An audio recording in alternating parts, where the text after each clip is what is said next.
announcing the beginning of the welcome everyone to the San Marino Design Review Committee July 20th, 2022 hearing. The City of San Marino appreciate your attendance. Citizens' interest provides the Design Review Committee with valuable information regarding issues of the community. I'd like to first call the meeting to order, and we'll start with the flag salute. Let's begin. I pledge allegiance to the United States of America, the Republic for which you stand, under God, indivisible, in liberty and justice for all.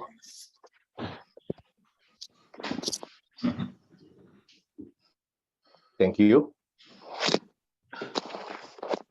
Next, I'd like to ask staff to have a roll call, please. Okay, Chair Wong, Present. Vice Chair Lickin, Present. Committee Member Batnij, Present. Committee Member Chang, Present.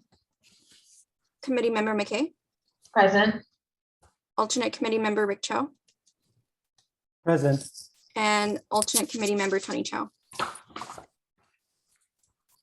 Present. Thank you. Thank you, staff. We have a full team tonight, and the agenda of today's hearing is posted 72 hours prior to the meeting at the following locations: San Marino City Hall, San Marino Public Library, San Marino Recreation Department, as well as the San Marino websites. Each committee member has received plans and has reviewed every item on the agenda and visited each site. The general order of hearing each case will be as follows. The committee will ask staff any questions they may have. The chair will then ask the participant, the applicants, or the applicant's representative to comment on the proposal. The hearing will then be open to the public, and the chair will ask for comments for, against, or about the project. Staff will provide a brief explanation on the public comment process for this meeting. In all cases, please come forward and give your name and address. At the conclusion of the public comments, the applicant will have a chance to respond, and no further comments from the public will be accepted. The chair will then ask for comments from each of the committee members. If there is no motion for approval or denial, the DRC has the option of continuing the application to a future meeting. In the event of a denial, it is hoped that the applicant will have heard comments during the public comment period and during deliberations that will be useful in resubmitting an application. It is important for the property owner to understand that once a project is approved by the DRC, the drawings become legal documents. If any changes are made to the project subsequent to approval without obtaining proper approval of those changes, then the property owner is in fact breaking the law. There is risk of having to change the project back to the originally approved design or paying a fine to the City of San Marino equal to the greater of 5% of the project valuation or $2,500, and then resubmitting the changes made to the project to the DRC. It is also important to understand that there is a 15-day appeal period after action has been taken for the applicant or any interested party to request a planning commission to review and act on the case. After all the agenda items have been heard, we don't have the open forum, so I'll skip that part. Now I will turn to staff for an explanation on how we will take the public comments during the meeting. Staff, please. Yes, for each item on the agenda, there will be a time for public comment. We will accept comments in two ways. We will accept comments via email sent to planning@cityofsanmarino.org. The email address is also found on the agenda. These will then be read into the record. We must receive these emails before the public comment period for the particular item ends. The comments may be summarized if necessary to limit it to under 3 minutes. When we ask for the comments from our Zoom participants, we will ask for the public comments via Zoom. There are two ways you can let us know if you would like to speak. First, you can use the raised hand feature, which is the bottom button that's found by clicking on the participants and then clicking on the raised hand at the bottom right-hand side of the screen. Please do not use this feature until we have asked for a public comment, or else we may not see it or know which item you're asking to speak on. As a second option, you can send a message using the chat box saying you would like to speak on this particular item. Comments will be accepted only until the end of the public comment period for that item. Thank you, staff. Today, we have 3 DRC cases, and I'll begin with the very first one, design review case number DR21-60 and DR22-22 at 2727 Florida Drive. Staff report, please. Yes, so for item number 1 at 2727 Fleur Drive, there are 2 design review actions. The applicant is proposing to construct a 4-foot tall block wall to enclose a private courtyard with a 1-foot tall corner light fixture, and also the installation of impervious coverage impervious front yard coverage with pavers, which is going to bring the total to 28%, which exceeds the 25% threshold, which requires design review approval. The applicant filed the application in August of 2021 and has since been working with staff to bring the project up to the ability to be presented before the design review committee. We received of the neighborhood input letters, all 12 of them have been notated as they do not object to the project. We have also received as attachment number 8, a letter of support from 2787 Fleur Drive. As part of staff's recommendation of approval, we made the following findings. There are 4 typical design review findings. Finding number 1 is that the proposed structure is compatible with the neighborhood. Finding number 2, that the proposed structure is designed and will be developed in a manner which balances and the reasonable expectation of privacy of persons residing on contiguous properties with the reasonable expectations of the applicants to develop their property within the restrictions of this code. Finding number 3, that the case of a building addition, the proposal is compatible with the existing building, which includes the roof lines. Finding number 4, that the colors and materials are consistent and match the existing building for the structure. For finding number 2 and 3, we found that the project does not apply to these findings, but for 1 and 4, we did. Following the typical 4 design review committee findings, because this project includes new walls, there's also 3 separate findings that need to be made. The first finding is that the proposed fence, gate, pilaster, yard wall, or retaining wall is architecturally compatible with the existing residence. Finding number 2, that the proposed fence, gate, plaster, yard wall, or retaining wall is consistent with the size and location of fences, gates, plasters, yard walls, and retaining walls on the block which with the property is located. And finding number 3, that the proposed fence, gate, plaster, yard wall, or retaining wall preserves the sight lines and otherwise located in a manner not to create a hazard to pedestrian or vehicular traffic. Staff finds all 3 of these findings to be compatible and meets the findings. Summarizing this, our recommendation is to approve the proposed project. I'm available to answer any questions, and the applicant is also online to answer any questions as well. Thank you, staff. Now I want to see if the committee has any questions for staff. Do have a few Yes, questions. order member Rick Chow, please. Thank you, Chair. So I have a couple of questions I'd like to have staff just to clarify. I'm not sure if this is maybe a typo in some information. So the first, I noticed that on the agenda, if staff look at the agenda and staff report, page 7, there it says, it mentioned a circular driveway. Let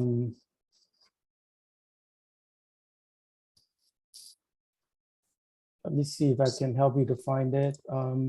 So if you go to page 7, the first paragraph, additionally, the proposed impervious coverage in the front yard, including the circular driveway.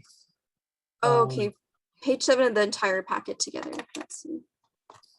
Right, yeah, the agenda and staff report, page 7. It's at the very top. For finding number 1, Mhm. Right, but it's page 7, it says additionally, at the very Oh. top, it says additionally, the proposed impervious coverage. Let me know when you find it. yes, I do. So it's the first sentence on page 7. For finding Right. number 1, the second paragraph. Yes, it is. It doesn't contain a circular driveway. Okay, so if you can make note to correct that, Yes. if that's indeed incorrect information there. The same circular driveway was also typed in the separate exhibits PDF that is on page 3. So you can just make a note on page 3 in the exhibits PDF, the circular driveway was also mentioned. So that should also be taken out. Was it an attachment? Yes, the attachment, the exhibits. Page 3. You see staff findings. Under item number 1, the attachment, the separate link. Is that what you're talking about, Rick? Yes, I'm sorry, just so I can fix it later. For the attachments, what number attachment are you referring to? item 1, exhibits PDF. Exhibit. I'll give you the file, exact file. It says item 1, the DRC case number,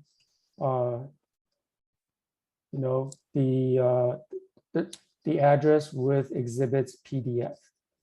Item 1. And it's on page 3. Yeah. It's also Can I- part of the whole package, isn't Yeah. it? I mean, we can refer to it in the page of the whole package. Right, Can I interrupt?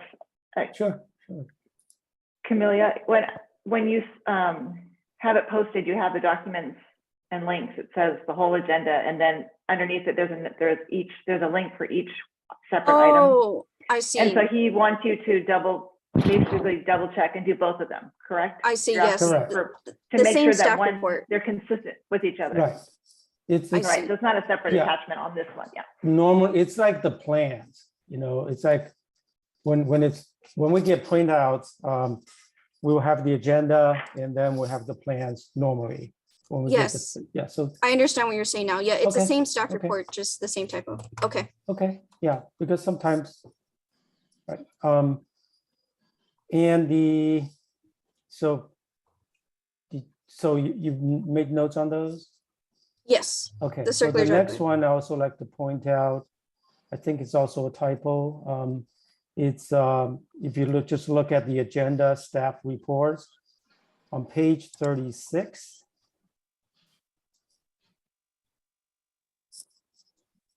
On page 36, okay, Secretary of the Interior Standards, okay. yes, and go to the third paragraph that's numbered 3. There's a mentioning of composition shingle. Secretary of State Standard number 3. Okay, I see that, yeah. That, Yeah, that last text should have been deleted. so because this project, I don't believe involves any roofing material. No, it doesn't. So that's it. I just wanted that my questions, I guess, were just ask you to clarify if those were mistakes, which they are, please make a note to correct them. Yes, thank you for letting me know. I will fix them. All right, thank you. Thank you, Honorable Member Rick Chow. Any other comments from the committee to staff on the presentation? Seeing none, I would like to now invite the applicant or the applicant's representative to present the case. Please give your name and address.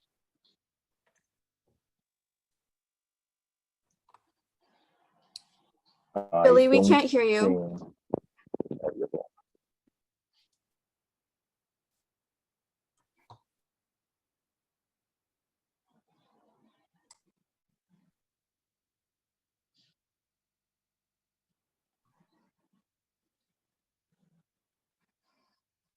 Is it audible to anybody? I cannot hear anything.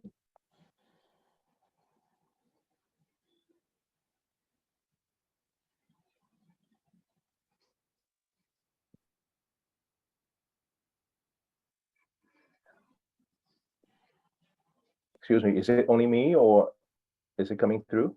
We can't hear him either. We can't hear it. Can he call back again and try to connect or log out and log back in? Things are what was trying to speak, so we want to be sure. No, nothing come forth. Hey Billy, it's Isidro, Billy. Wanna log off and then log back in, see if that fixes the problem? Or maybe turn off your video and see if that helps out? Or you can call in too and just use your phone.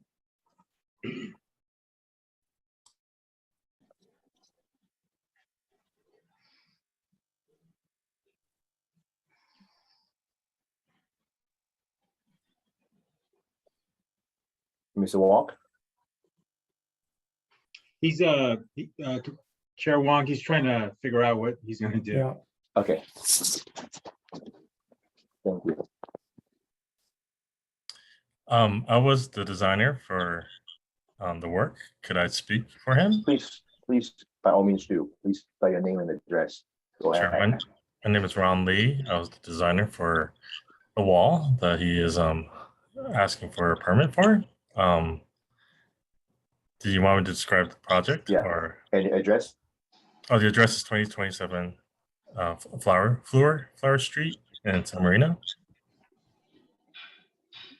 Go ahead. The description of the project is a simple courtyard wall that's 4 feet tall with adjoining pedestrian gates, 2 of them, one at the front entrance and one that is facing the driveway.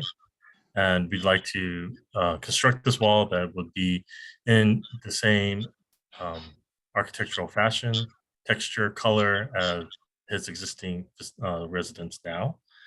And within the courtyard, we are hoping to have impervious pavers with some perimeter planting spaces around it to help at least capture most of the runoff within, and to have a really a soft scape and private courtyard, but yet it's only the wall is only 4 feet tall, so there would be still some visibility and not some.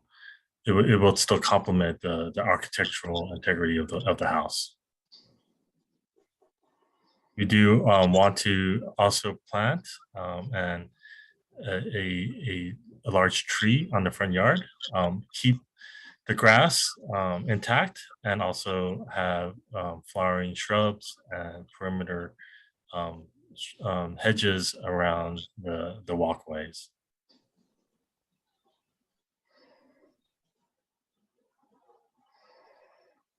Oh, I believe Camilla? Billy is trying to log in through a different He wants you to account. let him in. oh, we can see him. Can you hear me now? Yes. Yes, Yes, we can Oh. hear you now. Victory. Terrific. There we go. I don't know if I just cut anybody off. Sorry about that. Mr. Ronnie presenting the case, so you guys can figure it out. Okay. Well, Ron's been instrumental in this. He's my designer, and I'm sure he's already given some background here. My name is William Walk. I'm the owner of 2727 Floor Drive. And I'm hyper aware and protective of the historic nature of our street, and will ensure that this project will be consistent with other enclosed gardens on our street. There's 6 other houses that are single story and also have the enclosed garden that I'm trying to create. The addresses of those houses, and they're in the package that Camellia put together, are 2734, 2774, 2777, 2787, 2807, and 2804 Fleur. They all have the enclosed garden area that I'm trying to create. The enclosure wall will be 4 feet tall. It'll be constructed of concrete block covered with matching stucco to the house. And we'll create a Spanish style courtyard for seating and have a small fountain inside. The scope of work also includes removal of several hundred square feet of grass and replacing it with beds that will have drip-fed plants, as well as replacing my remaining sprinkler heads with water-efficient ones. And I've been listening and spending a lot of time to what the city is looking for in projects like mine, and I'll also be including a large drought-tolerant tree in the front yard, and so that'll add a nice shade canopy, which I know is something that the city is really focused on. As Camelia mentioned earlier, I've gotten full approval from my neighbors, and I'm one of the newer people on the street. I've only lived in my house for a few years, but I've been aware of what a terrific job Shelley Boyle, who's on this call's mom, did in ensuring that this is a historically designated street, and I fully intend to make sure that when the project is done, it looks like it's been there for, close to 100 years. Thank you. Sure. And again, I apologize. I mean, after COVID and 2 years, you'd think I'd get Zoom figured out, but apparently not. So sorry about that. No worries, no worries at all. Yeah, so thank you very much for the presentation, Mr. Walk. I wanted to see if Sure. there's any questions from the committee to the applicant or the applicant's representative.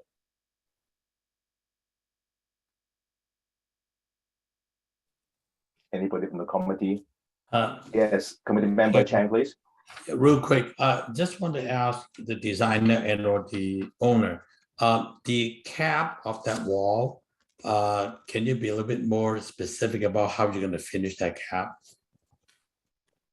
Are you using the same block material and try to use the stucco over it, or is it going to be how the detail is like? I don't think I see the detail of that cap, but the cap should be carefully considered. I just want to hear from the designer, Mr. Lee. I believe we removed the cap. I'm trying to see if it's still being specified. In the We section. should have removed it. The intent is to have it be just a smooth stucco wall with no cap that's going to be garish or distracting from just the structure itself. Right. So the idea is that the top of the wall has a curved plaster corner edges, and so it's to mimic and to be very much similar to the existing architecture around of a Spanish style wall. Okay, so if that's the case, then I think we need to make sure we have that understood on the approval of minutes, because it does on sheet 2 of 2 shows a cap piece there, and that's why part of my question. A 4-foot wall, it's low enough. I don't think you want to add another piece there to make it a little bit more clumsy. So that's fine. Next question would be that light. You want a light at that corner there. A 12-inch light, I don't know what intensity light that you're planning on doing. That may be a little bit over designed for a 4-foot wall. You may want to reconsider that light to be something a little bit more subdued than having a 1-foot lamp in the corner of a 4-foot wall without a cap. It's going to be that. Detail-wise, it's very hard to do a curved wall and try to do a light that is attractive. So, so that detail got to work out. I just want to make sure you're aware of that. Okay. Noted. Thank you. Any other committee member may have other questions? I have a question. Yes, Vice Chair Lee, please. Excuse me? Did you Vice say- Chair Lee, please go ahead. Yes. Similar to committee member Chang's comments regarding the lights, are you going to? I don't see an exterior sconce out on the outer wall. Are you considering putting a light where the existing address numbers are, or will you be moving those numbers? Well, the That's a good question. The numbers are original to the house, and so they're original tiles from 1925. So my thought was to leave those there. I could certainly add a sconce. There's, how do I describe this? There's a column that holds up the roof line where there's a breezeway, and currently there's like a, I don't know what you'd call it, but like a safety light. So I mean that could certainly be replaced. It'd probably look a lot better than what's there right now. Well, yes. Okay, so that was my next question. Would you be willing? It looks like a motion detector light. Like it looks like. Yeah, correct. That's what I was trying to find. Yes. Is that something that you would consider removing from the project, or removing from the property, and replacing it with something that's more in line? Something more in line with the. Well, I usually the home would have some lighting close to the address, the letters, the numbers. But I mean, if you're saying those numbers are original to the house, so you're saying there's no wiring on that side. So I'm not asking, I don't want to ask you to break into a wall to put a light. Was there ever a light fixture on that side? Not to my knowledge. Okay. Okay. So, sorry, So is the concern for the letters or the numbers to be lit, or is it the? It was really kind of a general lighting scheme, since the light fixtures are very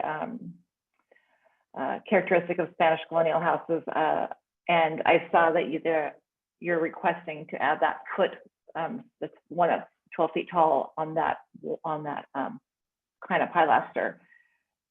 It seems like that light is too large for the wall, but yet there isn't a large sconce near the numbers, which you would find typically in a house like this, is my question. So that's kind of where I'm headed.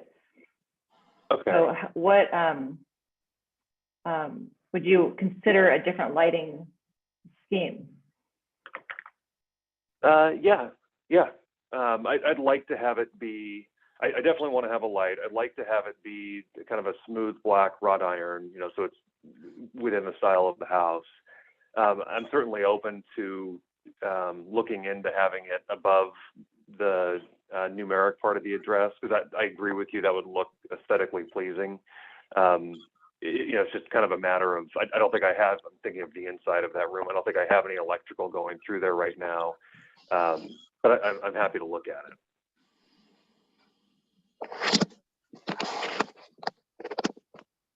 Okay, thank you.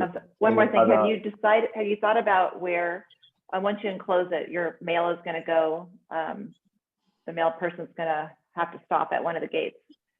Have you taken into account where the mail's gonna go or how it's gonna be delivered? Yeah, it's a good question. So the mailbox is built into the side of the house. So if you were to walk in the front door prior to getting the front door on the right-hand side, I don't know which photo you might be looking at, but the shaded overhang along that wall, there's already a built-in original mailbox. So is this your gate's gonna be open and they're gonna go in, just as if Correct. there's no gate? Okay, Yeah, that's a good question though. great, thank you. Any other member may have questions? I do Yes, have. I do have. Yes, other member Rick Chow, please.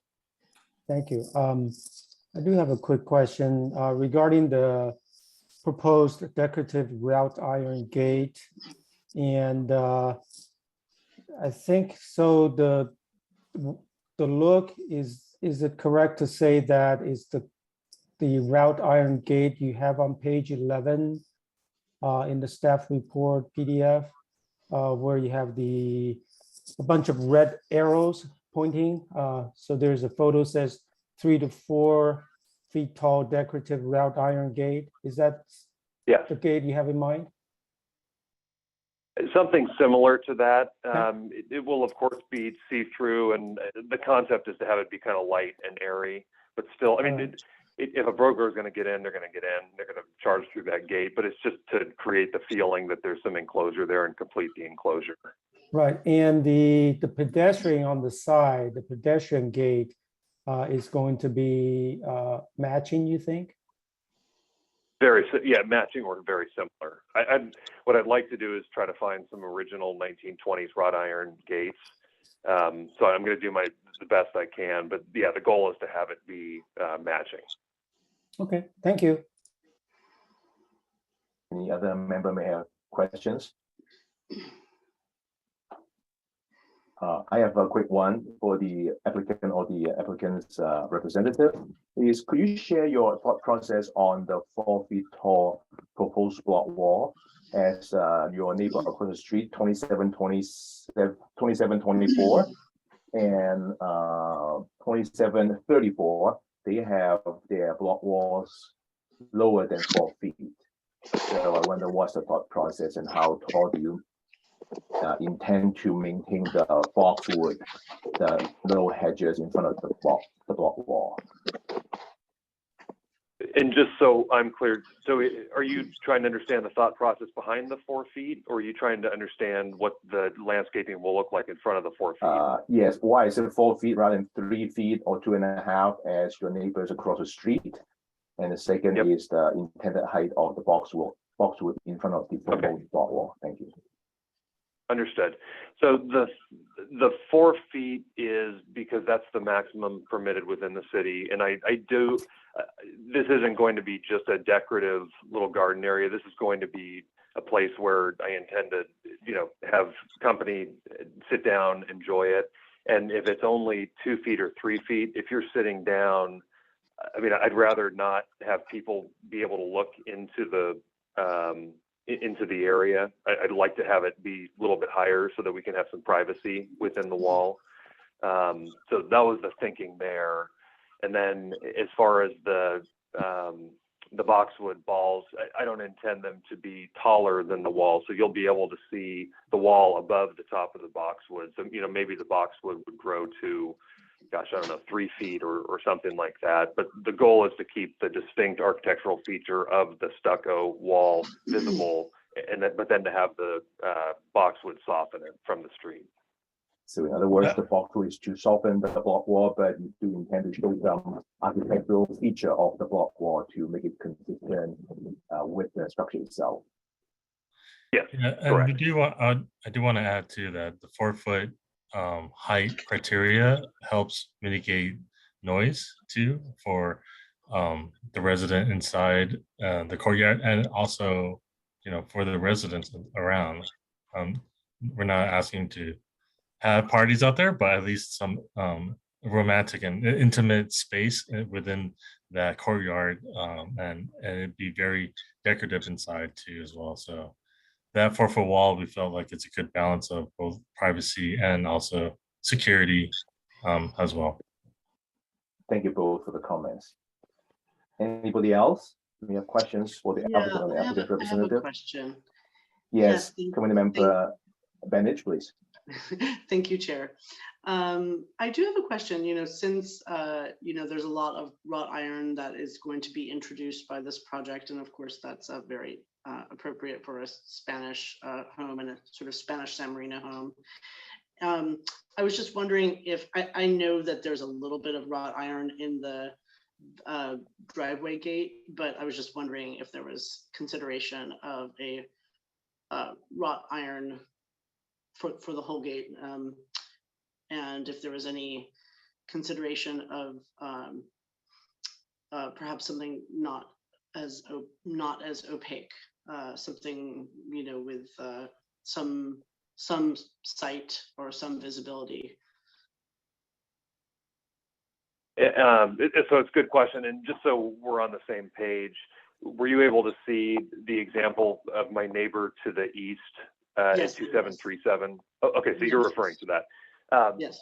So the current gate that's there is completely see-through, and the way, so from the street, it's tough to enjoy your backyard when I mean, we're lucky we live in an area where your neighbors are friendly and everything, but it's kind of nice to be in your backyard and not have to worry about your neighbors seeing directly into your backyard, especially for such a small parcel like this. What I'm trying to do is just create a little more privacy with this gate. And I can understand your point of view. It might look a little bit heavy from the street. The alternative would be to do a wrought iron gate, but then I was thinking, gosh, what do I do to protect the backyard so it feels like it's more enclosed and protected? I mean, I could always put a tarp or something like that, but it felt like it would cheapen it. You could do a canvas thing, but I want to prevent people from the street being able to see into my backyard. So I'm open to ideas on that. I was just trying to find something that is both, it protects the backyard because, my car's back there and I've got some expensive items in my garage. But then I'm balancing that with trying to make it look good. So I'm open to ideas on that, but I'm also really wanting to have some protection in the backyard. Thank you. Thank you. Any other member may have questions for the applicant or the applicant's representative at this point? I have a question, unless, Vice Chair Lee, come please. could you talk to me or tell us about the driveway? The plans for you're taking up the driveway? The entire driveway, from what I understand. Yeah, correct. I'm replacing it, and it's cracking pretty significantly in the back, and it's cracking in the front. So to answer your question, yes. So have you? I noticed that a lot of the driveways and the walkways in your area have the brick ribbon in them, or they've incorporated brick, or they have the channel style driveway. Have you, when you replace the driveway, would you consider either putting in something that isn't all concrete, that has the decorative brick that ties it in with the neighborhood, or a channel driveway that has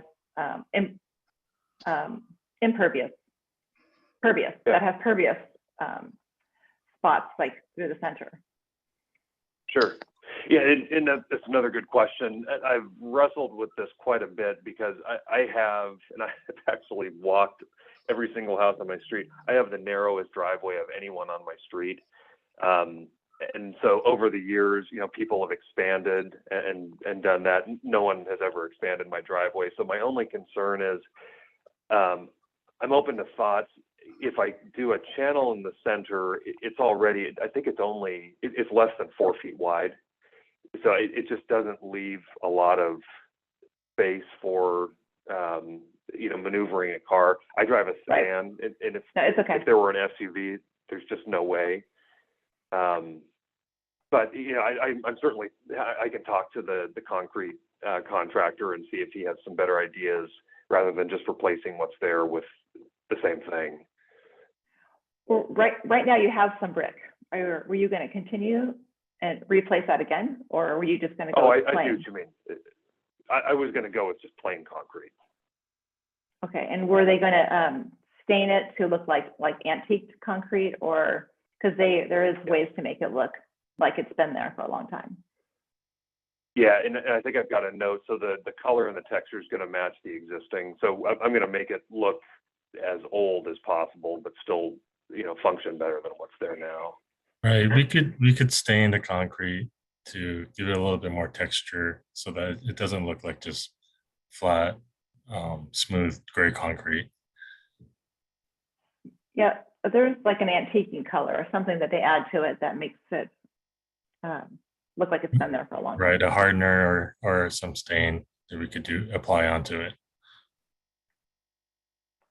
I think they mixed it right into the concrete before it. Integral color? Integral color it's not a color, but like a stain. I actually don't know the technique on that, but I know. No, I think it's an antiquing process. I spoke to the contractor about that. I think you're right on that.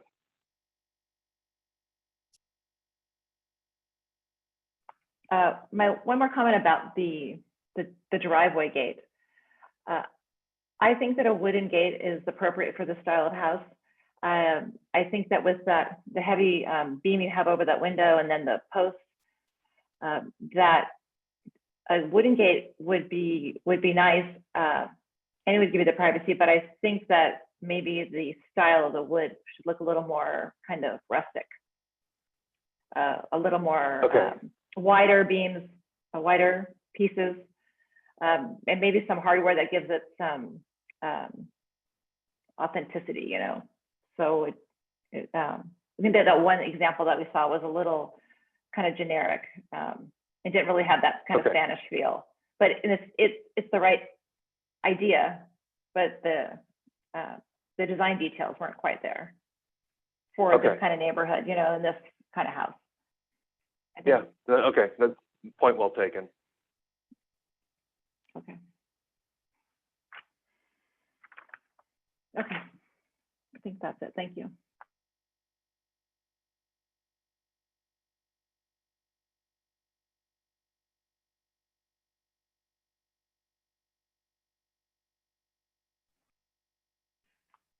Chair Wong, you're on mute. Peter?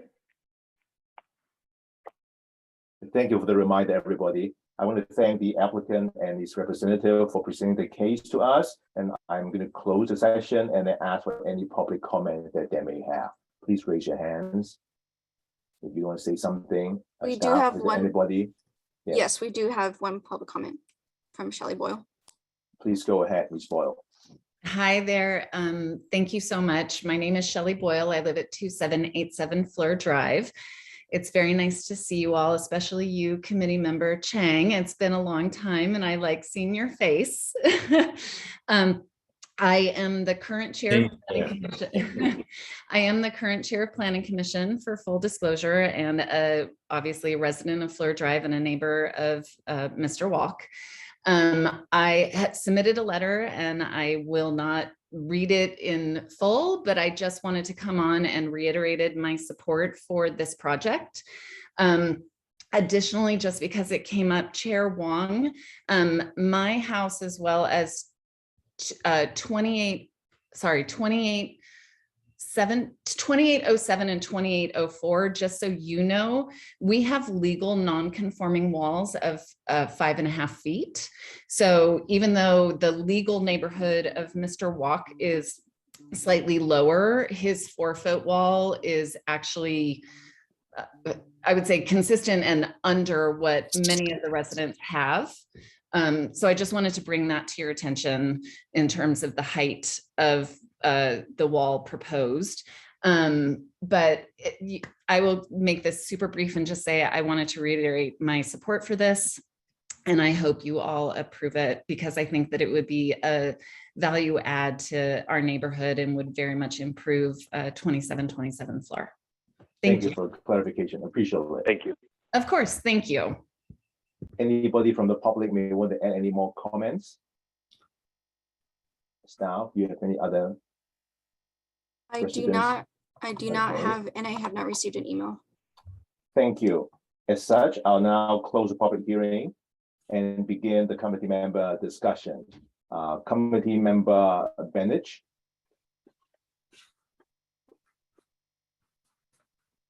You are muted, I believe. I'm sorry, I was off of the Zoom for some reason for perhaps a minute or two, but I don't think I missed anything substantive. So I'll just tell you my comments briefly. In general, I think that this project, will be compatible with the neighborhood for the most part. I think, the main part of the project is the enclosed courtyard. And I think that that is compatible with the neighborhood. I do note the comment or the observation that this might be slightly taller than the other enclosed courtyards, but when I measured 4 feet, I feel that it still is it's kind of a good compromise between the owner's desire for some privacy while still keeping it a very open feel. So I think that the 4 feet, while maybe a little bit on the high side, is acceptable. I also think that the 28%, going over by 3% from the 25% that is our standard is acceptable in this situation because of the the preservation of the open field. It's not going to be a 10-foot wall or a huge addition. So I feel like that is okay. The only things that I am concerned about are the gate and the light that's proposed for the corner. And I would like more detail on the wrought iron, on the proposed design for the wrought iron pedestrian gates. I do know that that might be tricky because the applicant just mentioned that they were hoping to find maybe some sort of very nice architectural salvage that might be original. I think that we're going to need a more clear idea of what those gates are proposed to look like. But I think that they'll be attractive. I mean, if it's what I envision them to be, that is a typical wrought iron gate that is found on that street, I think it'll be lovely. So I think the light on the corner might not quite fit, and our residential design guidelines strongly discourage lights on pilasters. And I have to say, I have several memories of several house proposals where for Spanish style homes in San Marino, where I remember one in particular that we had approved on the first meeting, everything proposed for that house except the gate, because it was a proposed wood opaque gate. And it's something that we have as a committee rejected many, many times. So I think there might be some ways for this applicant to maybe have more privacy than they have now, but perhaps not as much as what they're proposing, but still preserve some of the open field. I would think maybe like a 50% screen might help the situation. I don't know, but there are many ways to kind of add to to preserve some of that open field that they're already aiming for on this project, and I think are succeeding in other ways. So as far as the vehicular gate, I would like to see that be different. I think the light maybe dropped there, and perhaps within, if part of the object of that light is to illuminate that courtyard, perhaps some interior, some lights within the interior courtyard might achieve what the applicant would like. But I just think that light on the corner is not something that we see often in San Marino, and we routinely, I know the residential design guidelines strongly discourage that type of a light.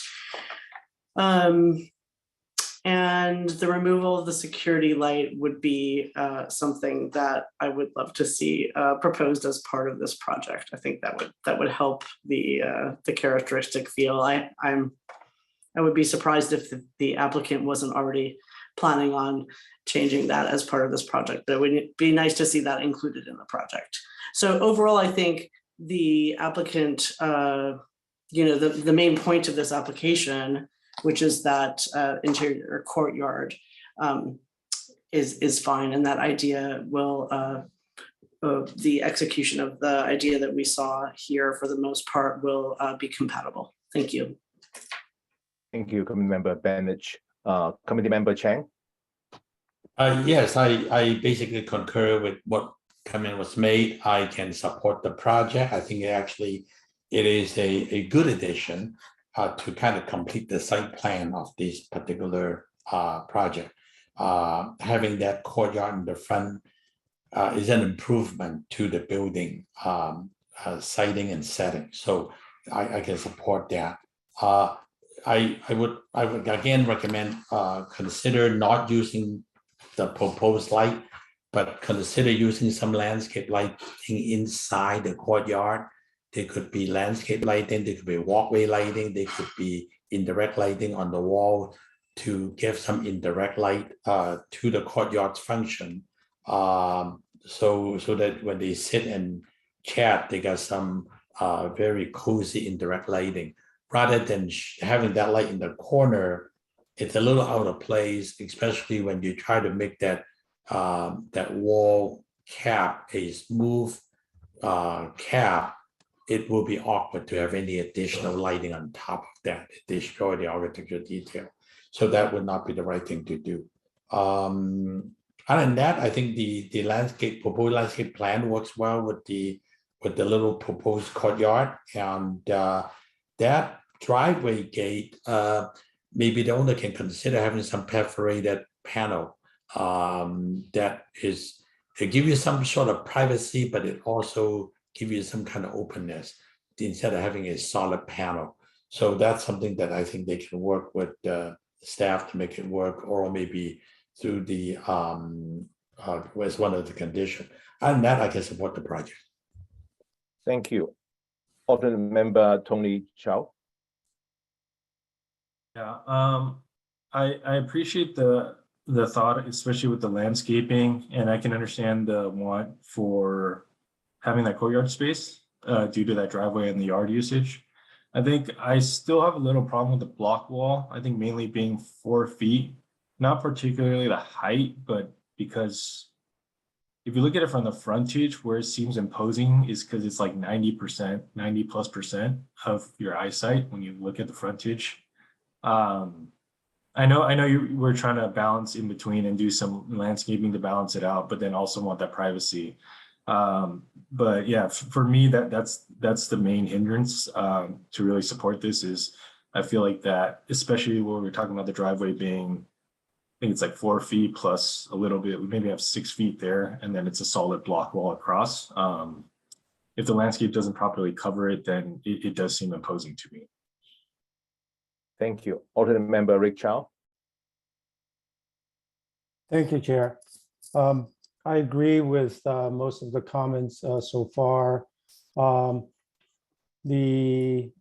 general, I can support this project, and I agree with the light on top of the wall, especially at the corner. I think personally, I can support the project just if we delete that light. And then the second thing, I think Raymond mentioned about, and also committee member Bednish mentioned about the opacity of the gate. And I think we would like to see that. I would like to see that with some sort of, I mean, we can still use the wood material. We can still just put a little bit more design into it, have some perforated see-through portion as committee member Chen mentioned. So basically 3 things. So delete the light, work with the gate with staff. I think that can be done over the counter. And one thing I would like to see if we could put into as a condition is, I know it's a minor detail, but I think it's going to go a long way, is a driveway. I think we don't need to make the driveway very complicated with a lot of brick enhancement, but I think as simple as just keeping the bricks details there as current at the current location. New driveway, but just redo those bricks so they're new. I think that's really going to tie things together. One more thing, just lastly, very quickly, that we have not mentioned that this being a potential historic designated as a potential historic property. But I agree with staff's finding that for one thing, the open courtyard is not listed as a character defining feature for this Spanish colonial revival, and no works being proposed that could destroy or remove any historical materials. So with all that said, I can support the project with the three things I mentioned. Thank you. Thank you. Committee Member McKay. Thank you. I too can support the project with conditions. I want to say that I appreciate the care and the thoughtfulness of the applicant in terms of the overall interest in preserving the architectural character of the neighborhood, and the applicant's receptiveness to and his representative's receptiveness to the comments of the committee, because I think this has been a very good discussion amongst the committee members, and I agree with my fellow committee members' comments. I could support the project with conditions tonight, not without those conditions, and I think the one that is my biggest hang up is the fixture, the light fixture at that corner. The size, I think it's oversized. The position just doesn't comport with the architecture of the legal neighborhood. I don't think it's architecturally compatible. So I would definitely want a condition on that light. And I think that my fellow committee members' suggestions, recommendations for perhaps placing the lighting interior to this project, to the, within the walls would be a nice touch. I do want to say, because we are so quick to comment and note when neighbors are not in favor or have objections to a project, I think it's important to note for the record that the letters of support for this project were cohesive and I would say enthusiastic. So there was a lot of support in the neighborhood, and I appreciate the cohesive neighborly feel of this neighborhood of Fleur. So I just wanted to note that for the record. I think that is wonderful. I could support this tonight with the conditions that have been stated previously. Thank you. Thank you. Vice Chair Lee-Kon. Hi, thank you very much. I want to thank the applicant and the applicant's designer for really working with the architecture you have and not trying to alter it, or I think it just really works well with the style. It fits really nicely in with the neighborhood.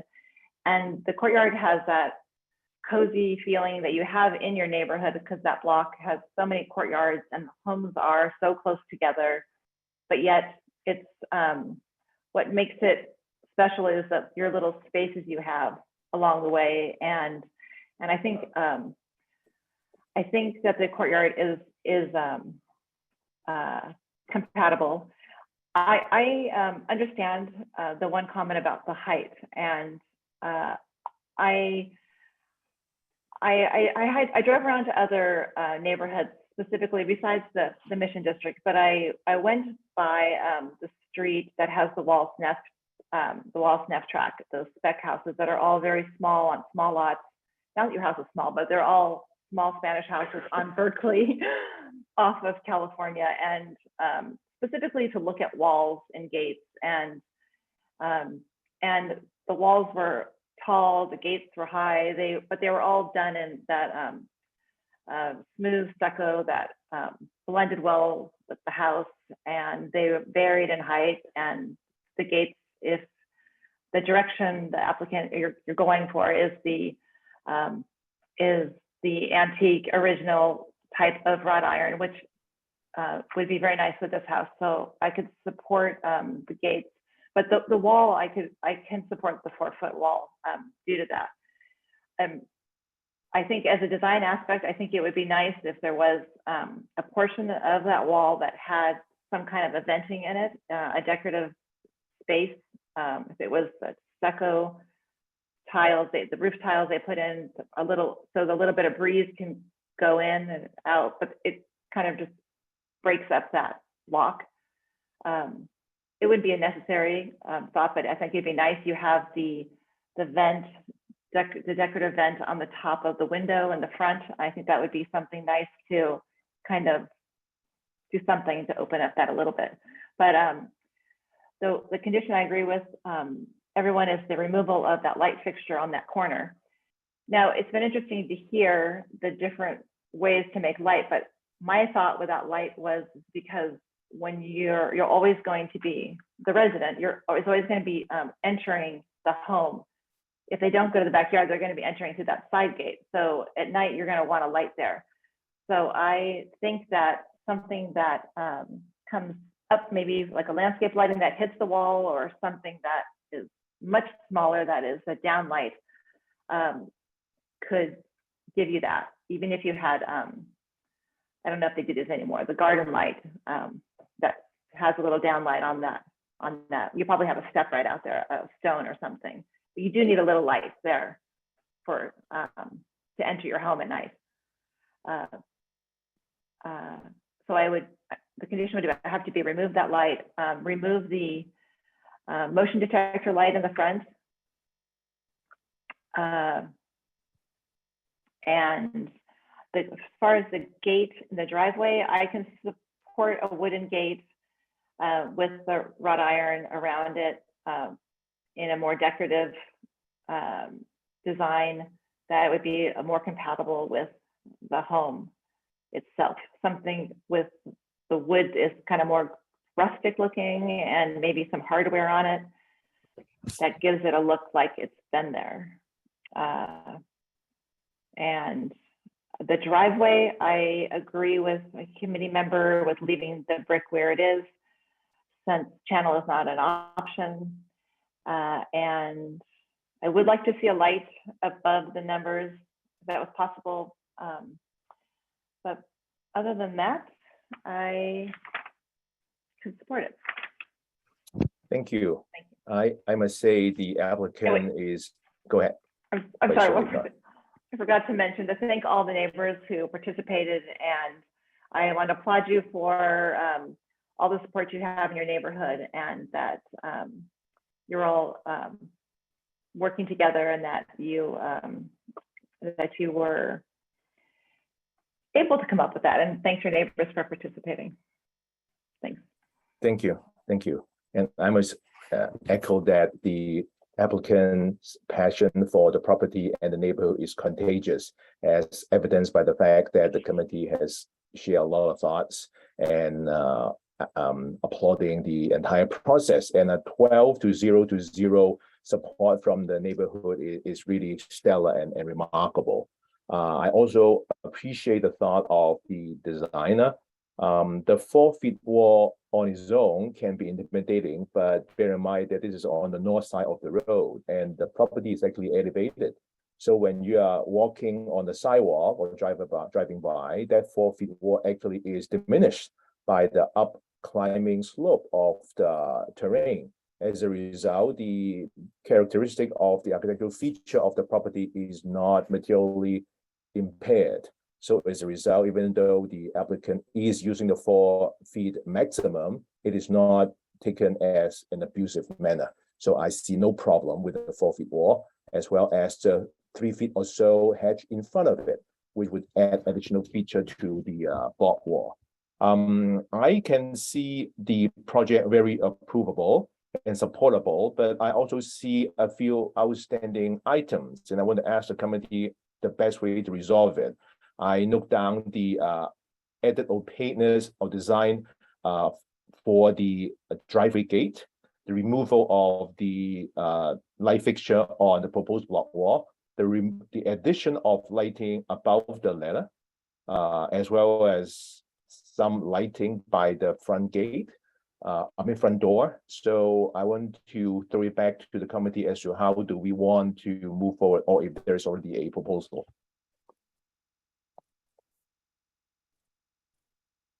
I think we can add those conditions in. Seems like the consensus, my understanding is that those can be taken care of over the counter, working with staff.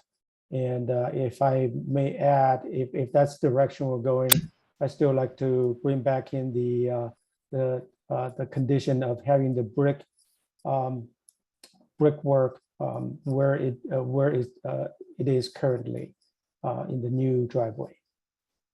Thank you.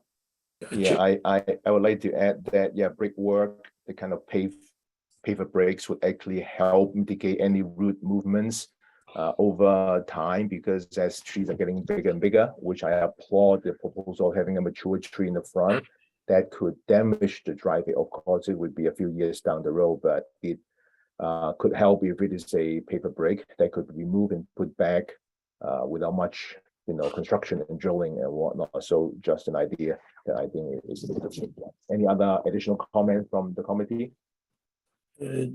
Chairman Wong, I tend to agree with Member Chow, because I think staff has been listening on all the discussion and got all the items down, and I think they can easily work with the applicant, understanding the applicant has every desire to work with the neighborhood and the design review guideline. So I think we can act on it tonight with conditions approval and move on with this project. Thank you. If there is no further comment among our discussions, I will see if there's any motion from the committee.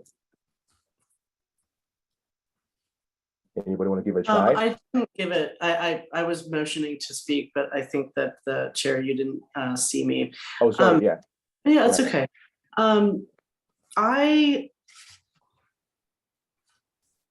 I think that we are seeing good intentions, and we are also aware that if we continue this, that we are holding something up that is, we all agree is, I believe that I can say we are all agree it's approvable. I mean, it's on the path to approval.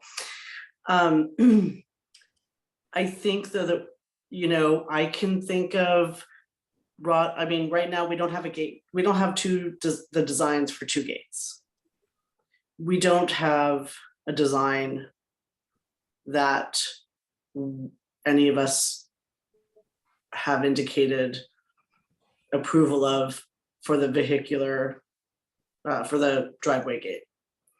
So, I mean, that's half of what we do in this DRC is, gates and is gates. So to just say, well, we don't have a design, but whatever is kind of, I think again that we hear good intention, but I can think of some wrought iron gates that someone could put up tomorrow that wouldn't be architecturally compatible. So although I see good intentions, and I wouldn't expect there to be something for the applicant to put something there that is not compatible. I don't think that we can just say, we have a brand new staff, they're new. So I would like to see these, the designs proposed for the 2 pedestrian gates, as well as an improved design for the vehicular driveway gate. Yeah, we could condition the removal of the 2 lights. It's very simple, and we could approve it, but I would approve it that easily, or even adding light above the numbers. What kind of light is above the numbers? The driveway leaving the brick, we could condition that, but we still have those other issues. So I would be more comfortable if we could bring this back, and with the idea that the applicant will take our comments to heart and just improve those, just the 2 gates and the vehicular gate. I don't know, but if I'm outnumbered, I'm outnumbered. That's it. Thank you. Anybody else may want to add any comments? If I may just want to add one thing. I think the wrought iron gate, we do have a design in front of us. And I think that design is practically workable. So I think unless the committee member feel that that gate does not work on 2 of 2, it's there. I think the only thing that is kind of still cut out in the air is just the driveway gate. If the owner or the applicant is agreeable to use a wood gate with some decoration that will show the architectural compatibility to their home, I think we can make that one condition, and I'm sure they got the privacy issue. It's just a wood gate. If that's workable, I think staff can easily work on that. So I think there's not much outstanding. It's just a matter of telling them to wait another month and come back and just to show us a wood gate and or more detail of the pedestrian gate, which is the too small 3.5 foot gate. I think by limiting the light, that's gone. That's no longer there. Eliminating the cap, that's no longer there. So I think that's workable. Great, thank you all. I think it's time. I'm sorry, I yeah. just want to, I want Please go ahead, yes. just add Councilmember Bennett, to the yes. discussion. I'm so sorry. Thank you, Not at Chair. all. Please go ahead. I'm not of the understanding of who is okay with the existing completely opaque driveway gate and who is okay with the design, that the kind of design intent or the sort of half design that's shown on the drawings for the pedestrian gates. Is it just me? I thought I heard other comments, other people commenting on concern about those. I had made comments on the gate, my desire for it to be more compatible in styles, but the gate that he is showing is the gate in the neighborhood. Unless I'm misunderstanding, if my understanding was that was the gate from the neighbor's house. I think that it's workable. I through staff, I think that we don't, I don't know if it's under our purview, because I have neighbors who have had their gates approved over the counter and without having to go to DRC. So if we're only talking about a gate, then I think that that's not a reason to hold up the project. The three gates, the car gate and the two I'm talking about the driveway gate, but the pedestrian gates, if the applicant is looking for architectural salvage, I guess, it's something that you're going to have to look for, and then it's not going to be something you're able to show us tonight, and maybe not in 2 weeks or 4 weeks. So I think that the expectation to show us the gates are not something that's going to change the plan that much, because he's already stated wrought iron, the materials, and the 2 images they have there. So it would be a reason for me to hold up the project. May I make, Chair, a suggestion then, since I think I hear a willingness to try to move forward on this today. I believe that well, Vice Chair Laycon and also Committee Member Chow made some. I think Committee Member Chow made some comments. Well, I think that both of them made comments about something like perhaps we could just give some details that would assist staff in an over-the-counter approval or an over-the-counter review. I think that Committee Member Laycon mentioned like the addition of some original hardware. I think, and I would like to get back to both of these committee members on what they actually mentioned, and I believe that Committee Member Chow mentioned something like kind of like a hardware design with some open areas that would be kind of designed. And I know what he means, but I'm lacking the ability to describe it. And perhaps both of you could express what you had in mind so that staff could get some direction on That's a good what proposal. that, Sure. yes, So if I may, I'll try to simplify or summarize what I was trying to say or trying to convey. I think that I think my thinking is very much like Committee Member Chen was saying just now. I think in terms of let's just talk about the two iron, the front iron gate and the pedestrian gate. Those two, I think what's being presented tonight is, to me, it's already workable. So I feel comfortable that the applicant and the designer, they can find something very nice for what they're proposing. I think perhaps a trickier question it comes to the vehicular gate. Frankly, you know, the solid wood gate, I'm kind of okay with it. So, but I also certainly understand and appreciate and can support something with a little bit see-through elements. It doesn't have to be complicated. So how do we exactly make that into a condition? I think we basically, all we can say is to have the applicant work with the staff over the counter to come out with something. Can be like maybe the upper portion has a little bit see-through elements, like some diamond shape, simple crisscross shape. So again, not being able to to see exactly what's going on, but to summarize, I feel still close enough.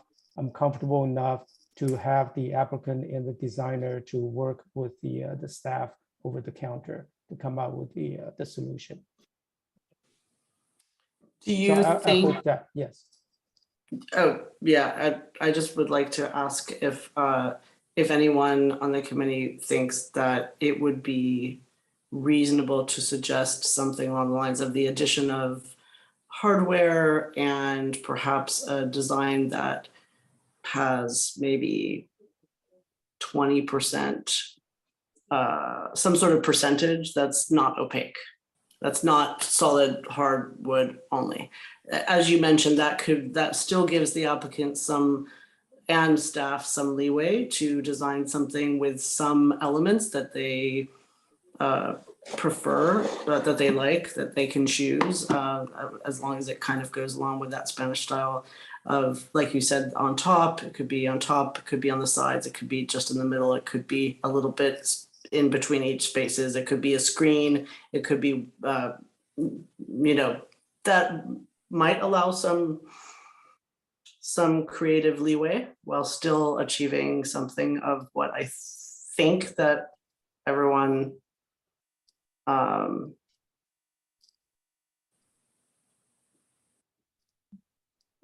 I heard some objections to the opacity, so So what my take on that is that if we're starting to get like too detailed, then it becomes too much into the design elements, and then I'm not sure we can really nail it to have it meaningful. I think it gets too complicated. I don't think it's, then we're really gonna look into a continuance. So then it's just a matter of, okay, do we have the majority vote to do that, or the majority of the members is fine, feel confident. So I think it's, you know, again, my take is I'm comfortable enough to just leave it this between the applicant and the designer to work it out with the city staff. Yeah, if I would just add is that I think all the discussion is valid and well intended. I tend to agree that given the intent of the application team and the owner in particular, I think they will understand what we are trying to convey and get the best result. And of course, there's a certain degree of flexibility in between, but I do agree that putting a percentage or something like that, a hard direction could be a disservice So I intend to give a directional advice or condition, but I'm open to other opinion. Or if there's any proposal that any member have in mind, I welcome that, because then we can show by votes. Because it's been a fair amount of time passed already, so I think we should get it going. Anybody want to give it a try? Chair, if I may, maybe I'll give it a try. I think it's sometimes dangerous for us to be the designer. I think we always say that we don't want to design the project for the applicant. It is not our job to do that. I think we have to use our experience to judge what's in front of us. Even by not working every single detail out, will this project become a eyesore for the community? If it's not, if the intention is there, if the applicant has good intention to make it right, with all the additional condition, I think we will, with the help of staff, I think we can get this thing through. So I'm going to go ahead and give it a try. I'd like to make a motion to approve design review case number DR 21-60 and DR 22-22 with the following additional conditions over and above the staff report. One, want to make sure staff correct all those inconsistency about the circular driveway that was mentioned earlier. Two, the light fixture is to be eliminated at the corner of the patio area. Three, the intent of the pedestrian gate entering into the patio to be in conformity with what's on the drawing, but they can have some improvement that they can make improvement to make it more compatible to the design of the home. Driveway is going to be removed and replaced with the general brick paving at the similar location to achieve the feeling of the existing driveway feel. The vehicular gate, we will leave it to the applicant to come up with a wood gate that serve his need and still get the approval from city staff over the counter. And I think I got everything. That's my added condition, unless some other members want to add additional conditions. Vice Chair Lee Kon? Did you mention removing the cap from the wall? Sorry, I missed. Yes, we have to correct the plan. You had The cap will be removed and the stucco will have a smooth transition to the top and on both sides. Okay, and then I don't know if we need to, but do we need to condition that tree will be, that 24-inch box, the tree will be placed for the landscaping? Is the landscaping, if the landscaping plan, does it have to be implemented with the project? Does that need to be conditioned? Remember, Thanks, Chang, you're Raymond. muted again. Sorry, I think the landscape plan should be reflected on sheet 2 of 2 with the tree in the center with all the supporting landscape around the perimeter. In order to achieve if you really look at this plan, even though it looks like it's 28%, but it's landscape per this suggestion on the landscape plan, it's pretty well softscape balanced. Thank you. Anybody second? Mr. Chair, just before you go on with the Yes, vote, Director Isidro. Yep. staff is clear, I believe, on everything except I think the third bullet point that Committee Member Chang brought up with the intent of I think it was a pedestrian gate. The Can you driveway. repeat that? Yeah. Is Can that you the repeat? driveway?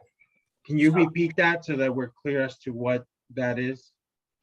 The pedestrian gate, we have a design. I think the design is approvable, but we would allow them to make improvement if they want, if the owner found some existing old design that will work with the building architecturally and it will be an improvement. I will leave that to staff to accept that improvement.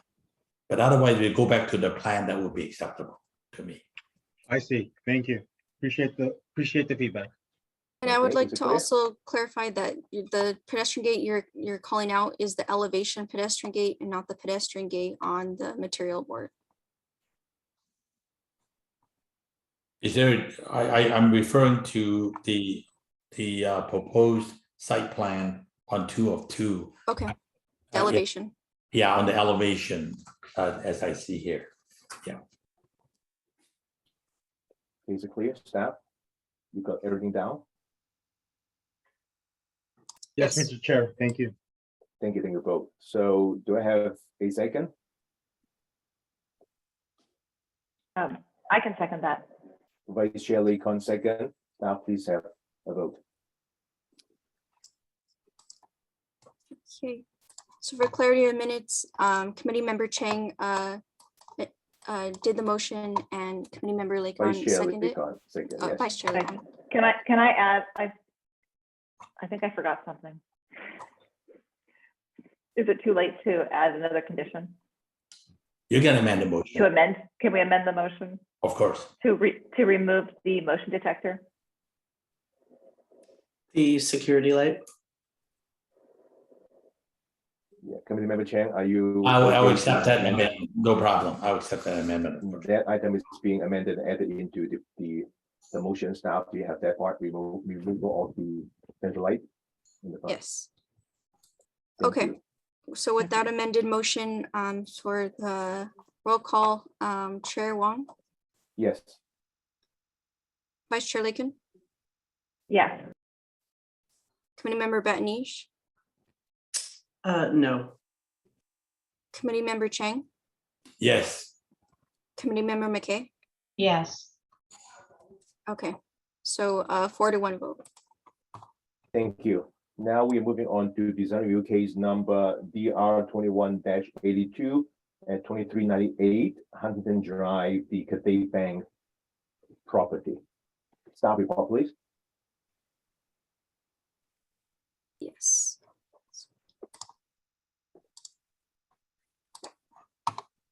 Okay, so for item number 2 at 2398 Huntington Drive, the applicant is proposing to install 2 illuminated channel letter wall signs for the identification purposes of a business known as Cathay Bank. The bank has been in operation for over 6 months and currently it is now in the asking for the signages as to replace the temporary banners that they have on their building. The proposed square footage of the signs of adding both of them together to 57 square feet is in conformance with the city's sign ordinance. And as part of the neighborhood input letters, we had 11 that do not object and 4 with no responses. The typical design review findings of the initial 4, as I stated in the previous item, have all been met. And I would like to note that for finding number 4, it says the red non-illuminated acrylic wall sign. It should say the red illuminated, removing the non from it because it is an illuminated sign. Staff is recommending support for the project on the proposal of signs on both elevations, as it is replacing the previous wall signs from the previous business of HBC Bank, and finds it is the proposed structure is compatible with the neighborhood. I'm available to answer any questions. I know the applicant is also online and is able to answer any questions as well. Thank you, staff. First off, is there any question from the committee to staff, please? Please, Committee Member McKay. Thank you. I had a question in reviewing this application because I saw there was a comment from somebody in the legal neighborhood who had submitted a request that they could approve it, but they did not want the signage on the side street, which is Kenilworth. And so my question is, because I was thinking, have I seen signage, illuminated signage for a Huntington business that is also on an adjoining street? So my question to staff is regarding that. I would like for the record, what is the precedent in the city for that? Definitely. Thank you for your question. Doing some preliminary review of Huntington and specifically the corner businesses off of Huntington, a lot of them have signage that actually is either on Huntington itself or on, I don't know how to explain it, but the actual corner of the building where it's a monument sign at the bottom or something at the top. And then they don't have any signs on either elevation. But for this building specifically, the DRC in 2009 previously approved the previous bank business to have signs on both elevations. So this building is the exception to the overall Huntington Drive of having two signs and illuminated as well through the building permit records. It just says illuminated sign for the HBC Bank. It doesn't say if it was a channel letter internally illuminated. It doesn't say if it was backlit or halo. If anyone has any information otherwise, but for our records, that's what we could dig up. And then, but I think that answers your question. So the history of the business itself is that the previous bank had signage on both Huntington facing and Kenilworth facing, and that it was illuminated on Kenilworth, but we don't know what the illumination was, but it was illuminated. Correct. Yes. But other than this bank building or this address, I should say, is there, is staff aware of any other Huntington businesses where the side street also has illuminated signage? I am not aware. Okay, thank you. I have a question. Yes, Committee Member Bennett. Thank you, Chair. I would just like to ask a kind of a follow-up question to that for staff. Would it be possible for us to make an approval for the sign on Huntington Drive to be illuminated, but not the other one that's on the residential street? I believe I would direct that to our city attorney. I believe you might be able to add that as a condition of approval. Mm-hmm. This is Director Figueroa. Yes, you could make a recommendation, or you could approve a permit in where one of the signs is illuminated and the other one is not. You could also place conditions where the sign is required to be non-illuminated at a certain time of the day. So in other words, both can be illuminated, and as, for example, 9:00 p.m., they're no longer able to be illuminated. So you can actually put a timer on it. Okay, thank you. Any other questions from any committee member to staff at this point? Yes, I have two questions. Alternate member Rick Chow, please. Thank you. So the first question is, I think, again, is something reasonably minor, but it's in the document, so probably need to be corrected. It's on page 7. If staff can go to page 7, where you see these 3 photos, and then on the top, there's the Cathay Bank logo. It says 2 sets of illuminated channel letters, wall sign on east and west elevation. That should be east and north elevation. That same, I think that's the only place that made that mistake. But I will just ask staff to cross-check all the documents, because I think the same thing might be in the other document as well. Does staff note that? Yes, and so both documents, they're the same exact staff report. So yes, if it Okay. was an issue in one, it would be the issue in the other, but we can definitely change it or also add it as condition approval to be changed when they submit to building for plan check. Okay, We would make sure that gets changed. thank you. And the second question is, so did the applicant propose a hour of operation for these illuminated signs? No. Okay, all right, thank you. Thank you. Any other questions for staff? Seeing none, I just want to ask staff quickly, is the church at the junction of Huntington and Del Mar, which is the southeast corner, apparently there is a illuminated sign of the church at night facing Del Mar. And I'm just not 100% sure, but I seem to have passed through the neighborhood at night and see some lighting on that side. So if any can confirm or not confirm, just as an added piece of information one way or the other. And so is the bank at the corner of diagonal across the street, which is turning to, I think, it was San Marino, either San Marino and that's not San Marino, but the connection of Del Mar and Huntington across from Tony's Pizza. So whether on the side, there's also a light fixture. I have a comment on that. Please. That is, the sign is removed, and the bank has moved out. Thank you. Thank you for the clarification. Appreciate it. Great. All right. I don't have any other questions. So anybody else may have for staff?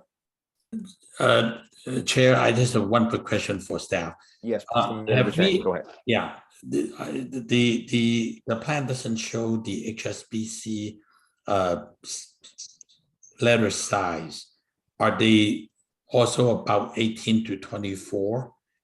Do you have the record of that showing that? I just want to see how does the two sign compare as far as the overall impact on the size of the letter. Do you have that, staff? Yes, so on page 7 of the staff report, but also the second page of the plans themselves. You see on the bottom left, you'll see the two existing signs and then the applicant stating that they are 2 by 11.9, or so 24 inches by 11 feet 9 inches. And then the square footage would have been 23.5 square feet. For the proposed sign or for the existing sign? The existing sign. Well, so this is what the applicant's providing us with information. Obviously the existing sign isn't on there, so I'm assuming they took their calculations on a different way.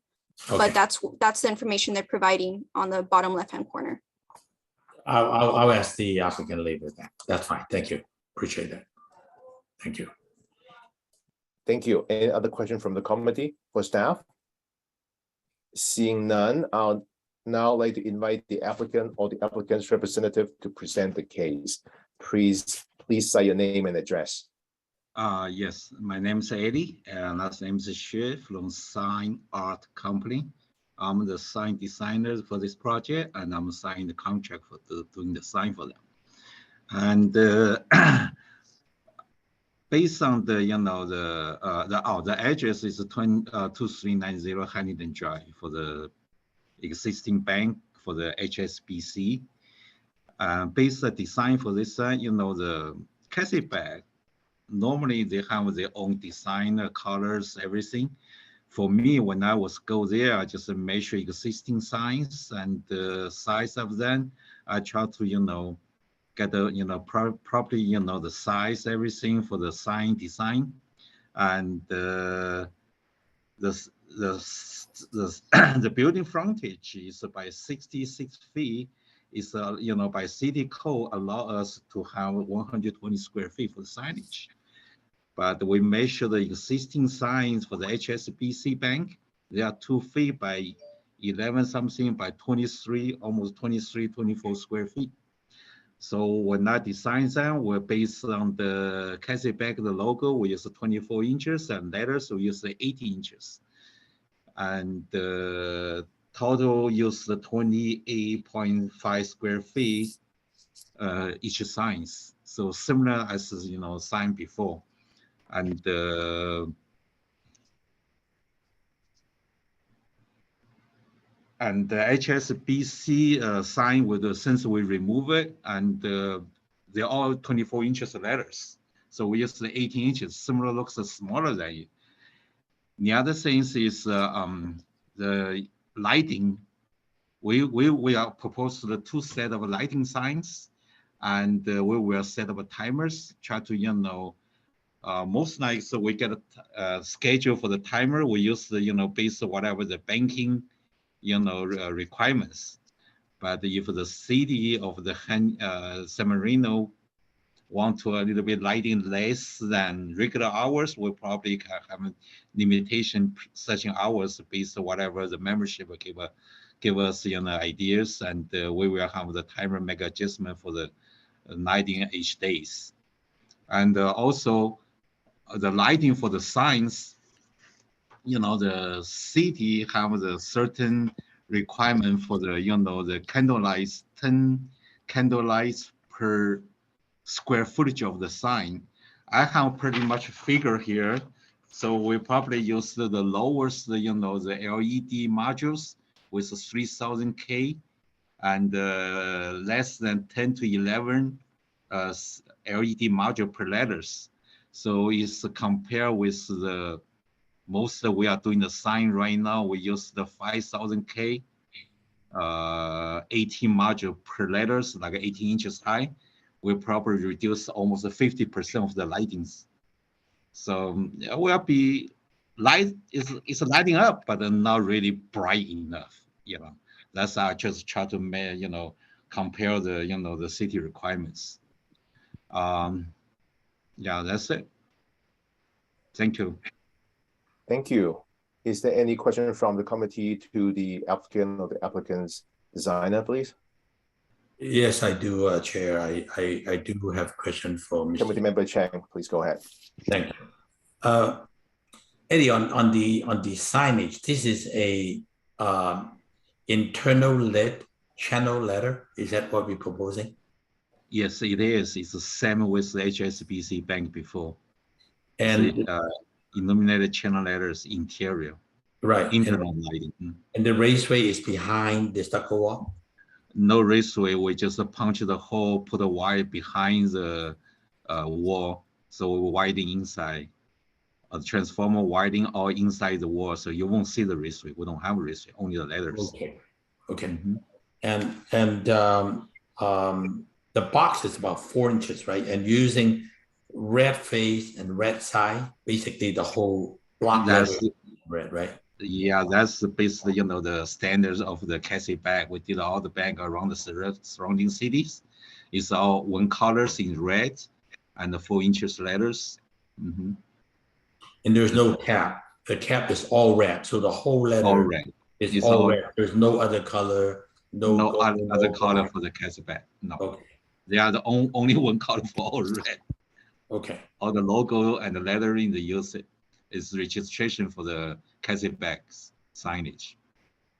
Okay, understand. And then you are proposing to use the lowest intensity. Yes. Tonight. And I think the committee will discuss. Do you the banking hours close at 6 o'clock? Is that bank usually be close to 5 to 6, sometime like that. We probably can use the timer, control the time from the 6 to 8 or 9, probably only 2 or 3 hours. Yeah. 9. Whatever the member can fit in better for us, so we can make adjustment for that. Yeah. So the timer will be set at the hour that we approved it. Yes. Okay. That I have for now. I just want to make sure that the overall size letter is no bigger than the HSBC sign anyway. It's a little bit smaller. It's 18 inches rather. Smaller, yes. Before, right? Mhm. Okay. Right. And then they both 14.3 on both sides, on the front and the side. Yes, exactly the same size. Mhm. One more quick question. During the day, do they light it up? Do they turn it on No. or do they leave it? No, So daytime, they only see the red color. the red color for the letters. Yeah. Right. Mhm. And then only when they turn dark a little bit, they'll turn on and then they'll shut off at 3 By hours. timer. before closing. Yes. Okay. Mhm. All right. Okay. I don't have any further question. Thank you. Thank you. Any other questions from the committee? Excuse me, I am the Cathay Bank representative. At Okay. nighttime, normally we like to run as long as possible to kind of a marketing our bank. So it's not only running 3 hours. A lot of a standard hour time is 5 or 6 after the next morning, 6 o'clock. But if a San Marino wants to limit the time to us, we can follow the guidelines. But normally for other branches, we normally run to 5 to 5 next morning. Thank you. Thanks. Any other question from the committee to the applicant or the applicant's representative? I have a question for them. Is there any example that Cathay Bank's signages would use a backlit lighting technique anywhere in the country? We have one in Temple City. We had a backlighting. Okay. And how do you like it? It's very dim. We didn't like it. Okay. Thank you. Any other question from anyone from the committee at this point? Seeing none, I want to thank the applicant and the applicant's representative. And then I'd like to see if there's any public comments. Staff, do you have anybody online? I don't see anybody waving hands in front of me from the public. No chat comments and no emails. Thank you, staff. As a result, I'll close the public hearing and begin the committee member discussion. Committee member McKay. Thank you. I could support the project, but I don't see the need for the lighting on Kenilworth. It is a corner property, but it's not a circular corner where the only lighting and the only way that the business is marketing itself is one sign. We've got 2 signs, bright red, very bright red. I don't see the need for lighting on Kenilworth. And there was a concern in one of the letters that was submitted. So I could support it with lighting on the Huntington facing where all the traffic is going up and down. I could support the lighting on that side of the business during the hours that we've approved with respect to other applications, of course, limited hours. Thank you. Thank you. Committee member Bennett. Yes, I also agree. Either I would prefer to see backlighting personally, but I don't know how the other members feel about that. I think ultimately I could support the illuminated letters on Huntington Drive, but not on Kenilworth. If it was kind of curving around the corner, I think, with one single sign, I think it wouldn't matter if it was illuminated, but because one of the 2 signs is really on the residential side, I'd like to prevent, kind of like commercial bleed into the residential neighborhoods in any way. So that would be my preference. And as far as I think that we should, of course, apply our usual limitation to whatever our usual commercial limitation is for lighting. I think something along the lines of 3 hours after closing, something like that, 5 to 8 o'clock, 9 o'clock, whatever we've done in the past. It's not, I don't remember exactly, But yes, I think we should apply the limitations on time. Thank you. Alternate member Tony Chow. I can support the project as presented with the time limitation. Thank you. Alternate member Rick Chow. Thank you, Chair. Yes, I can also support the project with only one illuminated sign facing Huntington Drive and not unilluminated facing Kenilworth. And the time-wise, maybe we can consider from closing of business or from dusk till no more than 10 o'clock at night, just to float it out there. That's it. I can support the project. Thank you. Thank you. Committee member Raymond Chang. Yeah, I tend to agree with the committee members. Cathay Bank has been within the Chinese American community for a long time. It is one of the oldest established bank within our community, and they have their logo and the signage is pretty much like some of these major institutes, and so we respect that, and we want to work with them. The fact that they brought up a lot of the HSBC Bank and kind of roll them into our neighborhood, and we welcome them. I remember that building very vividly.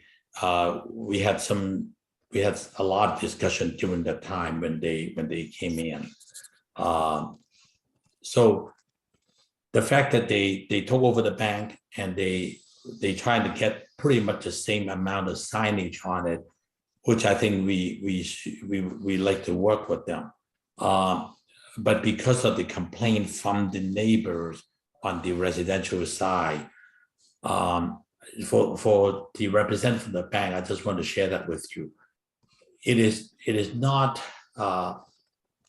usual in the city of San Marino to allow business to do advertising using the sign during the night.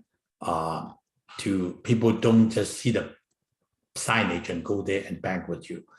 We want to make sure that they can find your bank if they have an account there, or some family member will find you during the night. But 3-4 hours after the close of business is what the standard rule that we apply in San Marino in the commercial district.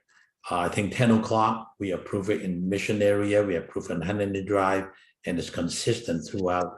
So at 10 o'clock, with the lit sign should be turned off, will be something that the city will support.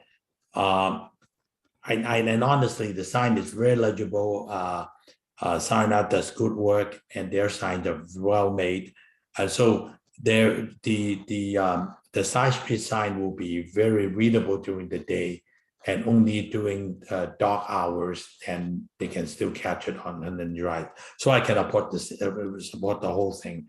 With the lit sign on Huntington Drive, time to turn off is at 10 o'clock at night, and no lighting on the residential street side. That would be my take on this. Thank you. Vice Chair Lee Khan. Thank you very much. Yes, I agree with Committee Member Chang's comments. I think that I can't find compatibility with the side street since that is not found in the city. But I think the sign is very legible, and it's very neat and clean. And I think it's in the past we've required or requested the applicant to consider a backlight. But I think that this case, this does would not look right backlit. And I think that the sign the way it is proposed is compatible with the building, and I can support the illumination facing Huntington, but not on Kenilworth. Thank you. I want to thank the applicant and the applicant's designer to be sensitive with the culture and heritage of the city of San Marino by proposing a 3,000 K lighting intensity versus a typically used 5000K would really give a more subdued feel of the signage without losing the pet fighting and the advertising value of it. But as our members said, and I appreciate the owner appreciation, is that San Marino is not used to having neon signs for advertisement. We are not like Hollywood or Sunset Boulevard and all those kind of structures. We are very much a pure residential community, and you would shine by great service, being a part of the community, and just blasting lumens out to the air would not serve the purpose. And therefore, hope you understand that we would not allow you to go all the way around the clock to dawn, but I'm sure it would be good enough to serve the purpose. And again, I echo all my colleagues saying the Kenilworth facing side would not need to be lit, yet you'll still have the promotional value and the pet fighting value of it. So I can see the project being supported tonight, and I want to invite any motion from my colleagues. Anyone want to give it a try? I'll give it a try. I'd like to propose approve design review case number DR21-82 with the condition that the signage on the Kenilworth facade is unlit. Do I have a second? I have a second with the limit on the signage to be turned off at 10 o'clock at night. Thank you, Committee Member Chang. I agree to be turned off with the timer turned off at 10 o'clock p.m. Yeah.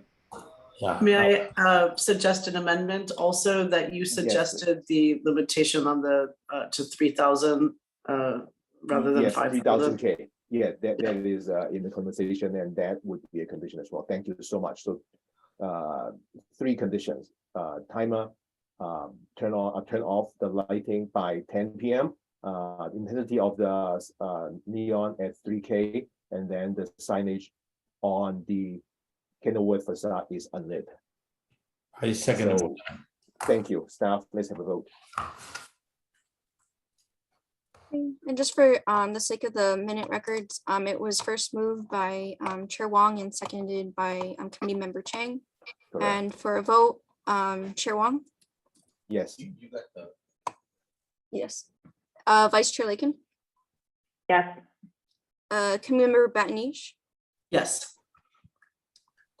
Committee Member Chang? Yes. Committee Member McKay? Yes. Okay, so that's a 5-0 vote. Thank you, and welcome again to the San Marino community. Thank you very much. Thank you all. All right. Thank you. Good You're night. welcome. Now we are on to item number 3, design review case number DR22-11 at 1405 to 1411 Circle Drive. Staff report, please. Yes. So for item number 3, I put the range of 1405 through 1411 Circle Drive because there's just inconsistent records between LA County assessors and our records of what the true address is. I believe there might have been a mix-up between the guest house that might have been given an address versus the main residence. But for the sake of making sure we capture everything, I put that address range in there. The applicant is proposing to remove the natural slate roof tiles on the home that was newly constructed in 1996 and install instead CertainTeed Presidential TL in charcoal black color. On the 2-story main residence and the detached guest house with the also detached garages and I believe a pool house. As this home doesn't have existing composition shingles, it is brought before the design review committee to make a decision whether to approve it or not. I would like to point out the historical preservation section of this project. Through our research, it was deemed that this project was identified on her historic resource survey from 2020, but staff believes that and it was an attachment number 4, that the survey was referencing the original home, which was from 1920 and not the new home that was built in 1996. Therefore, we didn't find the home to be historically historical contributor to the district. And as part of the neighborhood input letters, we received 1 of they do not reject and 8 of no responses. As far as the findings, it's the typical 4 findings of the design review committee. And then because it is a roofing project, it is required to make an additional 4 findings. So for those additional 4 findings, the first one is that the proposed roofing material has fire, wind, and earthquake safety. The second finding that is the proposed roofing material has structural integrity. The third finding is that the extent of the roof that is exposed to public view or view by neighbors. And then the fourth finding, the ability of the proposed roofing material to successfully dispose of rainwater for a particular home. For our recommendation, staff recommends continuance for the project, but really for clarification from the design review committee on how composition shingles should be addressed when the neighborhood contains a diversity of roof materials beyond slate. In finding number 1 of the typical 4 design review findings, we did find that the composition shingle is compatible in the sense that there is a variety of roofing materials. There isn't one set roofing materials in the neighborhood, but there isn't specifically composition shingle. I'm available to answer any questions, and I hope that I believe the last person on here is the applicant who is able to answer any questions as well. Thank you, staff. Is there any question from the committee to staff? Yes, I do have questions. Alternate member Rick Chow, please. Thank you. So the first question I have is, again, ask staff to clarify, because I see a discrepancy here. The applicant is proposing charcoal black as the color, but in our documents provided, for example, in the agenda page 3, on page 3, it's noted country gray, not charcoal black. Yes, for clarification, yes, the applicant originally was going to go with country gray, but they decided to switch to charcoal black. Okay. The applicant has indicated to me that they're open to any colors that the design review committee feels is appropriate. And they felt that at the end that charcoal black is a color that would mostly match what's existing on the home. So how do we proceed tonight? Should we go with charcoal black or country gray? I would suggest going with charcoal black. Okay. But in any discussion with the applicant on changing the roof color, they're open to it. Okay, because I think that just causes confusion, because we need to approve or do whatever we want based on what's being proposed. In this, for that same reason, in the exhibit file on page 2, it's also noted as the color is charcoal black. Yes. So all right, we'll just please just make a note so everything is clear at the end of this discussion. Now, could you, because I'm not very clear why staff is again recommending continuance, because this is a material that we have approved the same material on many other properties. So why is that all of a sudden a concern that needs to be continued? Because of I personally have not presented a project where the neighborhood doesn't have composition shingle at all. This is the first project for me to review and process. So that's why without any background on how we've I see. reviewed them before. I see.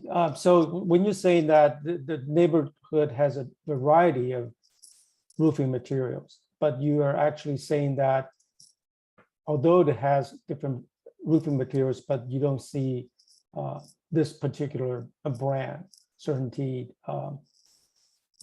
the presidential TL. Correct. The neighborhood has other homes have natural slate. They have simulated wood shake, they have wood shake, and they have mission clay tile. Actually, I'm Okay. sorry, this neighborhood doesn't have wood shake. but they do have concrete tile and mission clay tile. Okay, thank you for, that's it. Thank you. And I don't see if there's any other question. Committee member Bennett, please. Yes, I will also perhaps ask this of the applicant, but you just mentioned that the applicant had been changing their mind between two colors and that they ultimately arrived at the charcoal black because they were going for something that looks closer to the color that looks like the existing roof. And I was just wondering if staff, if you had discussed with them, since they expressed this interest in something that looks like their existing roof, if you had discussed with them the option of the simulated slate that has been approved. Yes, That's already on the approved list. yes, so the simulated slate is only, we can only approve it if it's on a Tudor style home as called out. And so this house Yes. is not. If they were replacing natural Okay. slate, then we could because they have it existing. Right. So that's the main reason. And it's also, and the applicant will speak to it too. It's they also express the cost for the project to re-roof the entire property. Okay, thank you. Thank you. Any other questions for staff? Seeing none, now I'd invite the applicant or the applicant's representative to present the case to the commission, to the committee.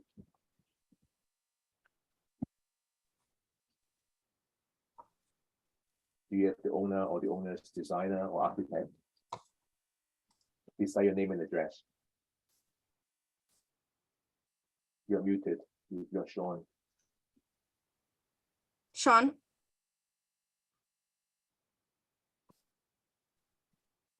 We cannot hear you.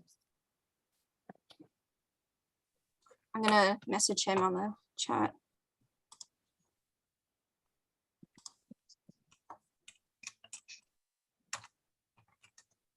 Is Sean presenting? I think Apparently so. it's muted.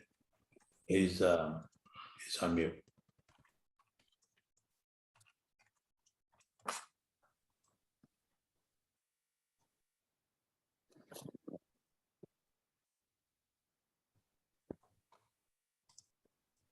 Sean, you're still muted. Yeah, I just messaged him. In the meantime, while they fix their technical difficulties, I would also like to add that in an email I followed up with yesterday, and I also added to the city website, we did receive one letter of support for this project. So what's the final count now? In terms of support, not support, and opinion. So then it would be 2 for support and 11 for non-response.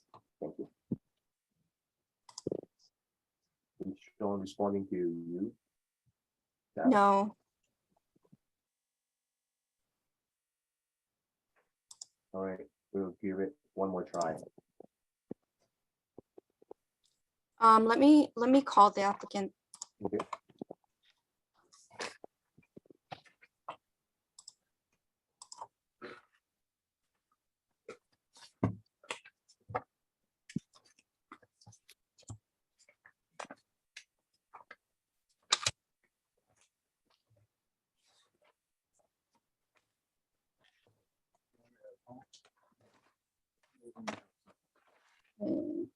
It's right here.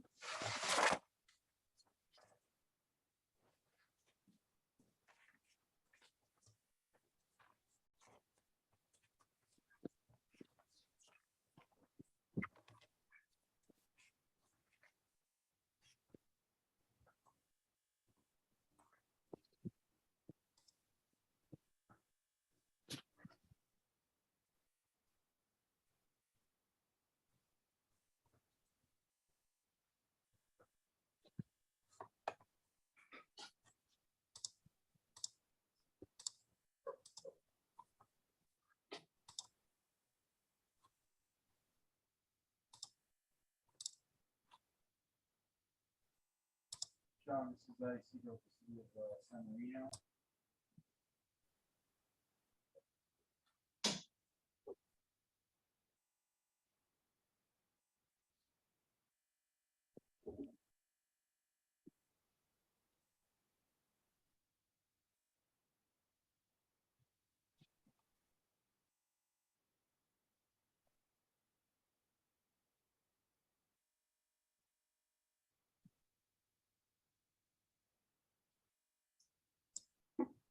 Any We- update, staff? Yes.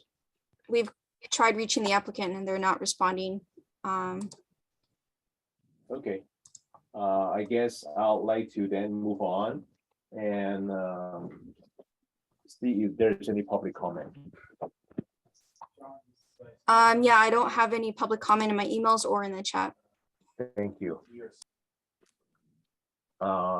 If the applicant comes back, I'll see how it goes, but I'd like to now move on to committee member discussion. So, committee member Chang. Yeah, it's been kind of interesting. We have seen a lot of these asphalt shingle roof coming in to the committee for approval. We practically has approved almost every single one of them.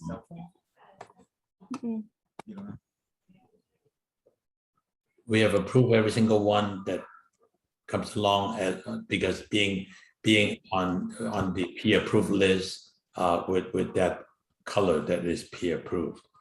I think in this particular case, I like to look at it as, is there a reason why they don't want to consider using the existing slate material? What was the reason why they are not even considering that? I know the asphalt shingle is the one that we've been approving, the TL presidential, is the best we can get because it does show some thickness. But this particular home being so large and so tall, and it probably can use something a little bit more substantial than a asphalt shingle roof. This is my point of view. I like to see. I was going to talk to the applicant and find out why. Is it mainly just because of the money issue, or is really from the design review point of view, this home deserves a little bit better than asphalt shingle. At least this is the way I look at it. So I was hoping that he's there, so at least I can listen to his reasoning behind it. Some of the smaller home, asphalt shingle will look just fine, will look perfectly fine. But this particular home, it may look a little bit too thin and look a little bit too chintzy. So I like to have that opportunity to talk to them.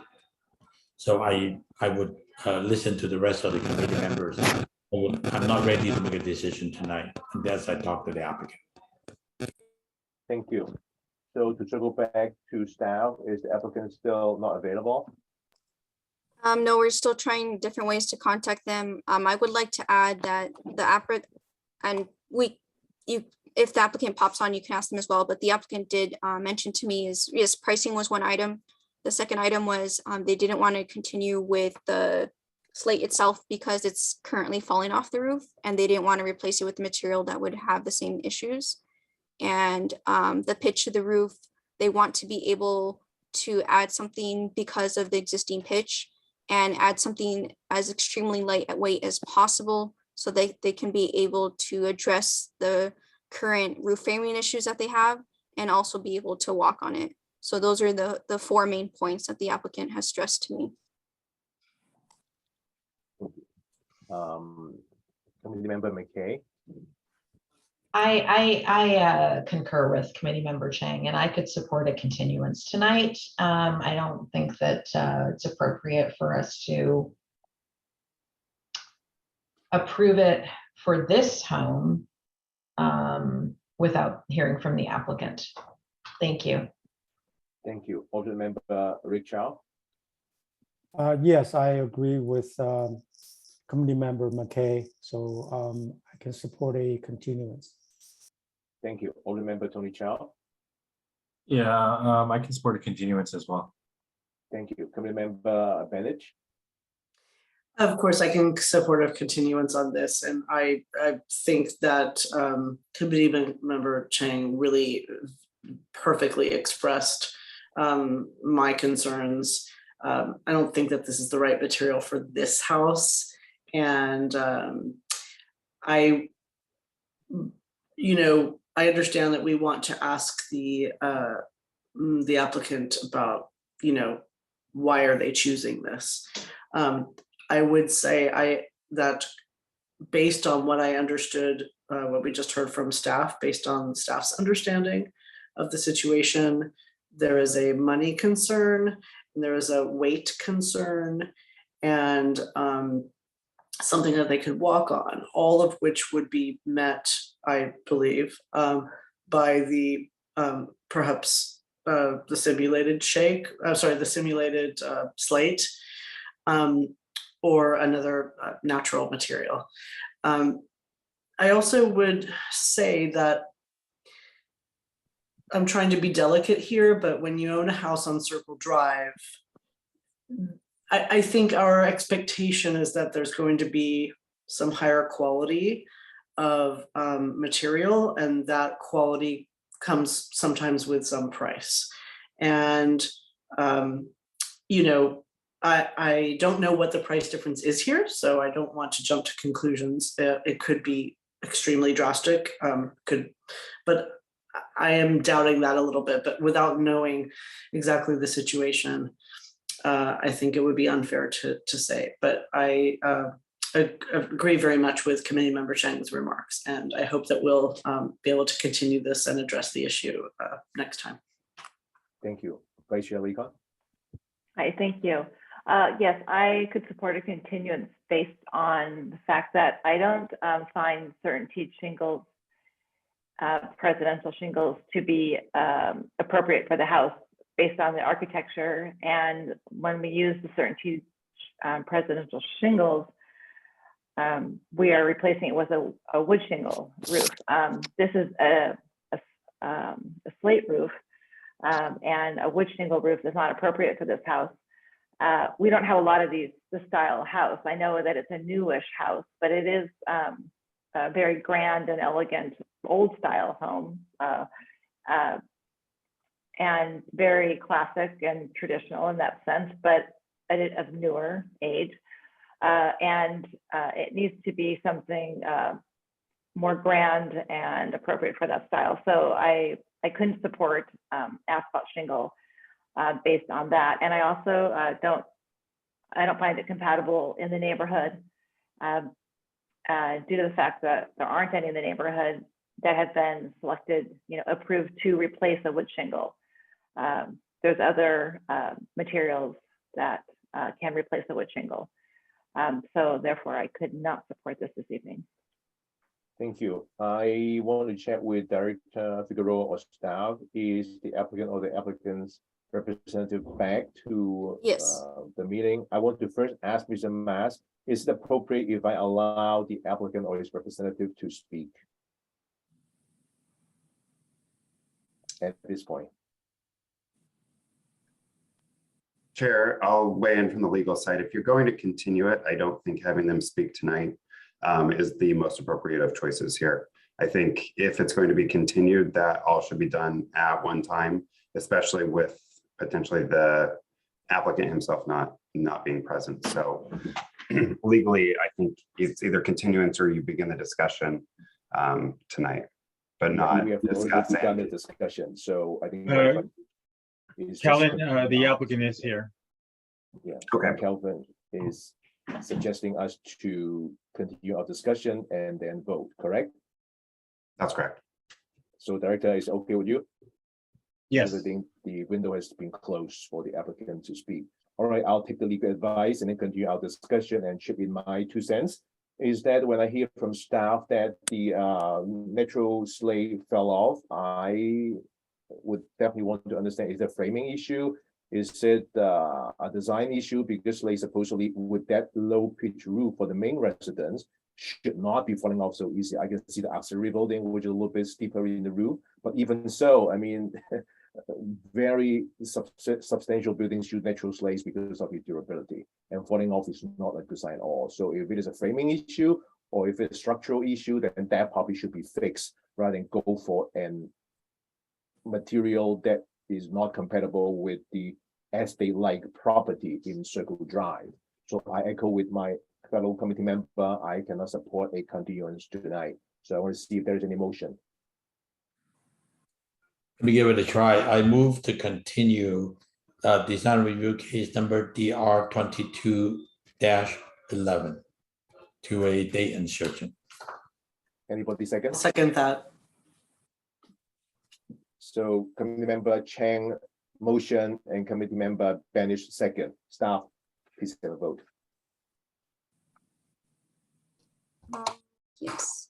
And this is to a date uncertain. Uncertain. We don't know when the applicant can come back with what they have. Do you have a date for us to fund the motion? I mean, potentially, I would recommend that you would continue it to a date certain at August 17th Okay. DRC meeting, but it's up to the DRC if you wish to make that motion. August 17 will give them about 2 weeks before they come back. But that's where we're suggesting our next DRC meeting is actually gonna be. Mhm. That's fine. I'll amend my motion to continue to August 17th meeting. Okay. Anybody second? Committee member Benish, would you second? Yes, I second that. Great, thank you. Vote please, staff. Okay, Chair Wong, Yes. Vice Chair Legan, Yes. Committee Member Batnij, Yes. Committee Member Chang, Yes. and Committee Member McKay. Yes.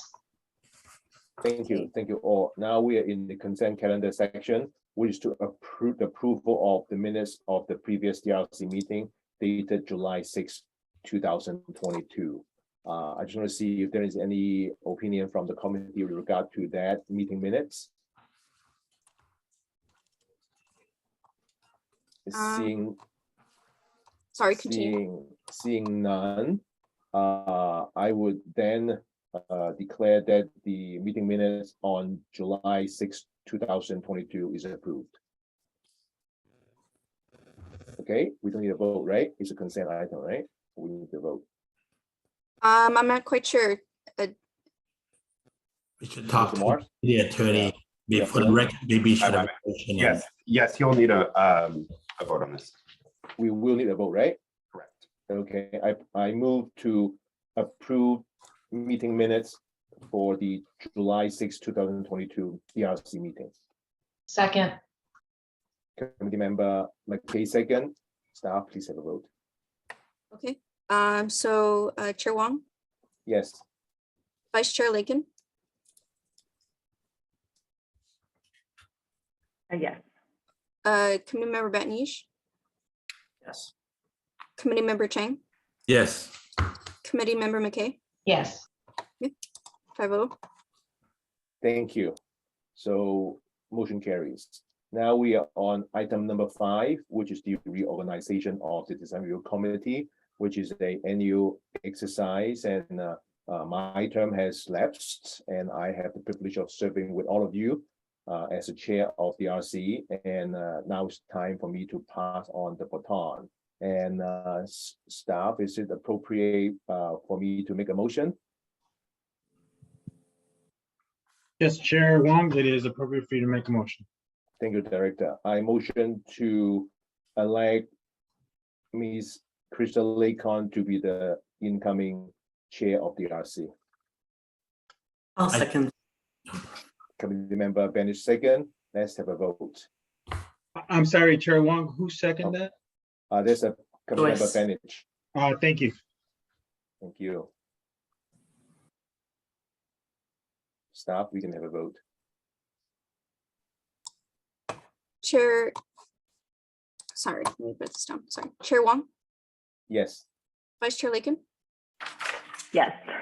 Committee Member Batnij, Yes. Committee Member Chang, Yes. Committee Member McKay. Yes. Thank you, and welcome Chair Lee-Con. Now is your floor. Thank you. Thank you, Chair Wong. So I'll thank you later after the next motion. Is it appropriate for me to make a motion right now? It is, Chair Lakin. Okay, I would like to move to nominate or elect Committee Member McKay as Vice Chair. Do I have a second? I second the motion. Seconded by Committee Member Chang. Yes. Vote. Can we vote, please? Yes. So I guess this is Chair Lakin. Yes. Okay, Committee Member Wong, Yes. Committee Member Betnij, Yes. Committee Member Chang, Yes. and Committee Member McKay. Yes. Vote passes 5-0.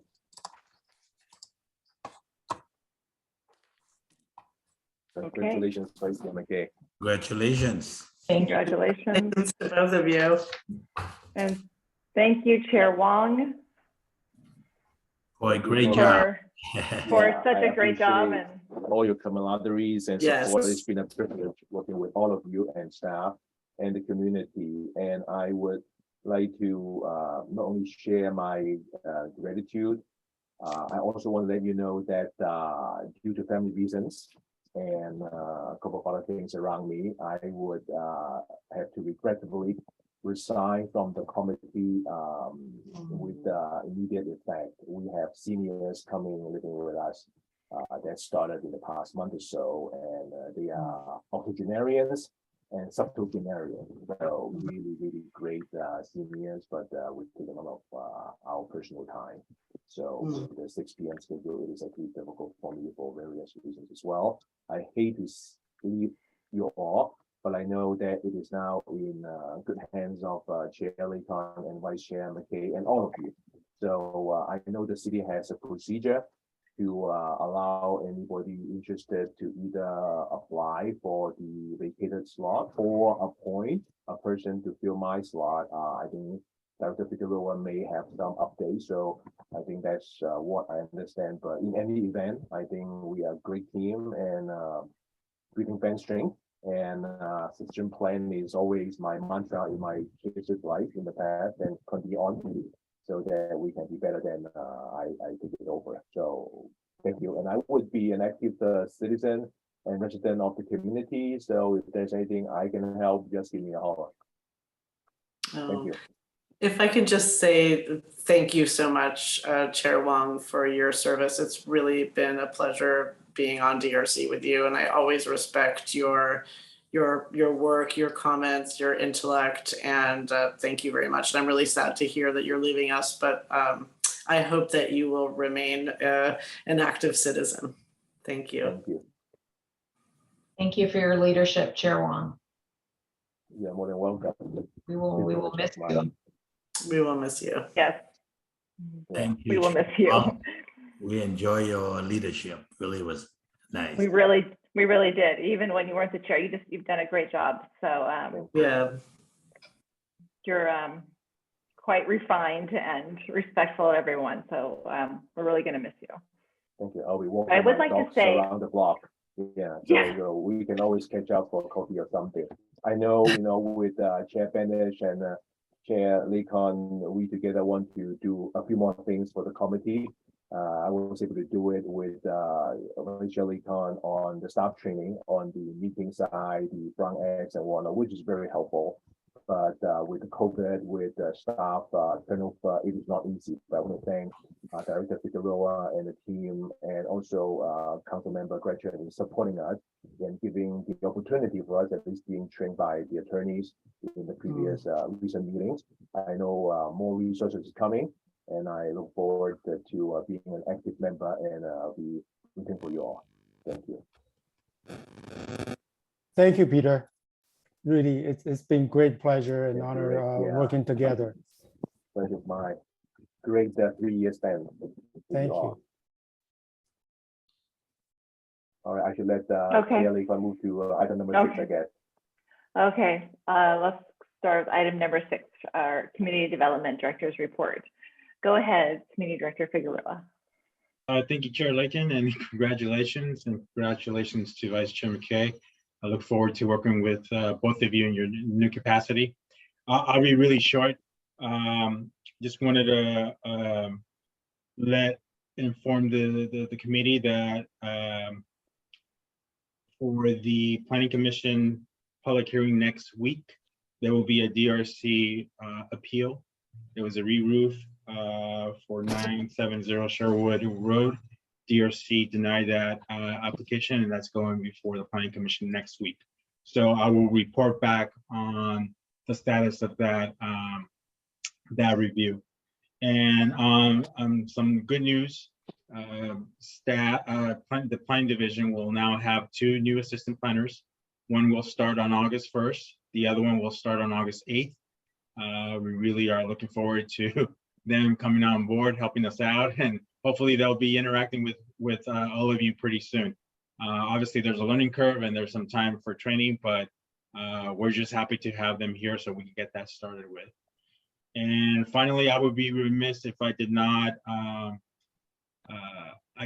thank Chair Wong or Chair Emeritus Wong for all of his contributions here. But really, for me, for the last 5.5 months that I've been here, Chair Wong has been great. He's been a great resource, been a great supporter, and just the leadership that he has shown here with DRC and the community. So I know it's not a goodbye, because I'm sure I'm gonna hear a lot from him as an active resident, but also maybe see him at the City Club meetings as well. So I appreciate everything that Chair Wong has done here for the city and for all of us here at a staff level. So thank you so much, and best of luck and everything. Thank you, Director. Thank you, Chair. You're on mute, Chair. Thank you very much. I can go ahead and adjourn the meeting. Okay. You can. We are Thank you. adjourned. Thank you very much, everybody. Thank you. Have a great week. Bye. For the record, the Pete. meeting is Goodbye, adjourned at Pete. 8:34. All Thank right, you. Now you can all invite me to coffee and talk a lot. Take care. Bye. Do we have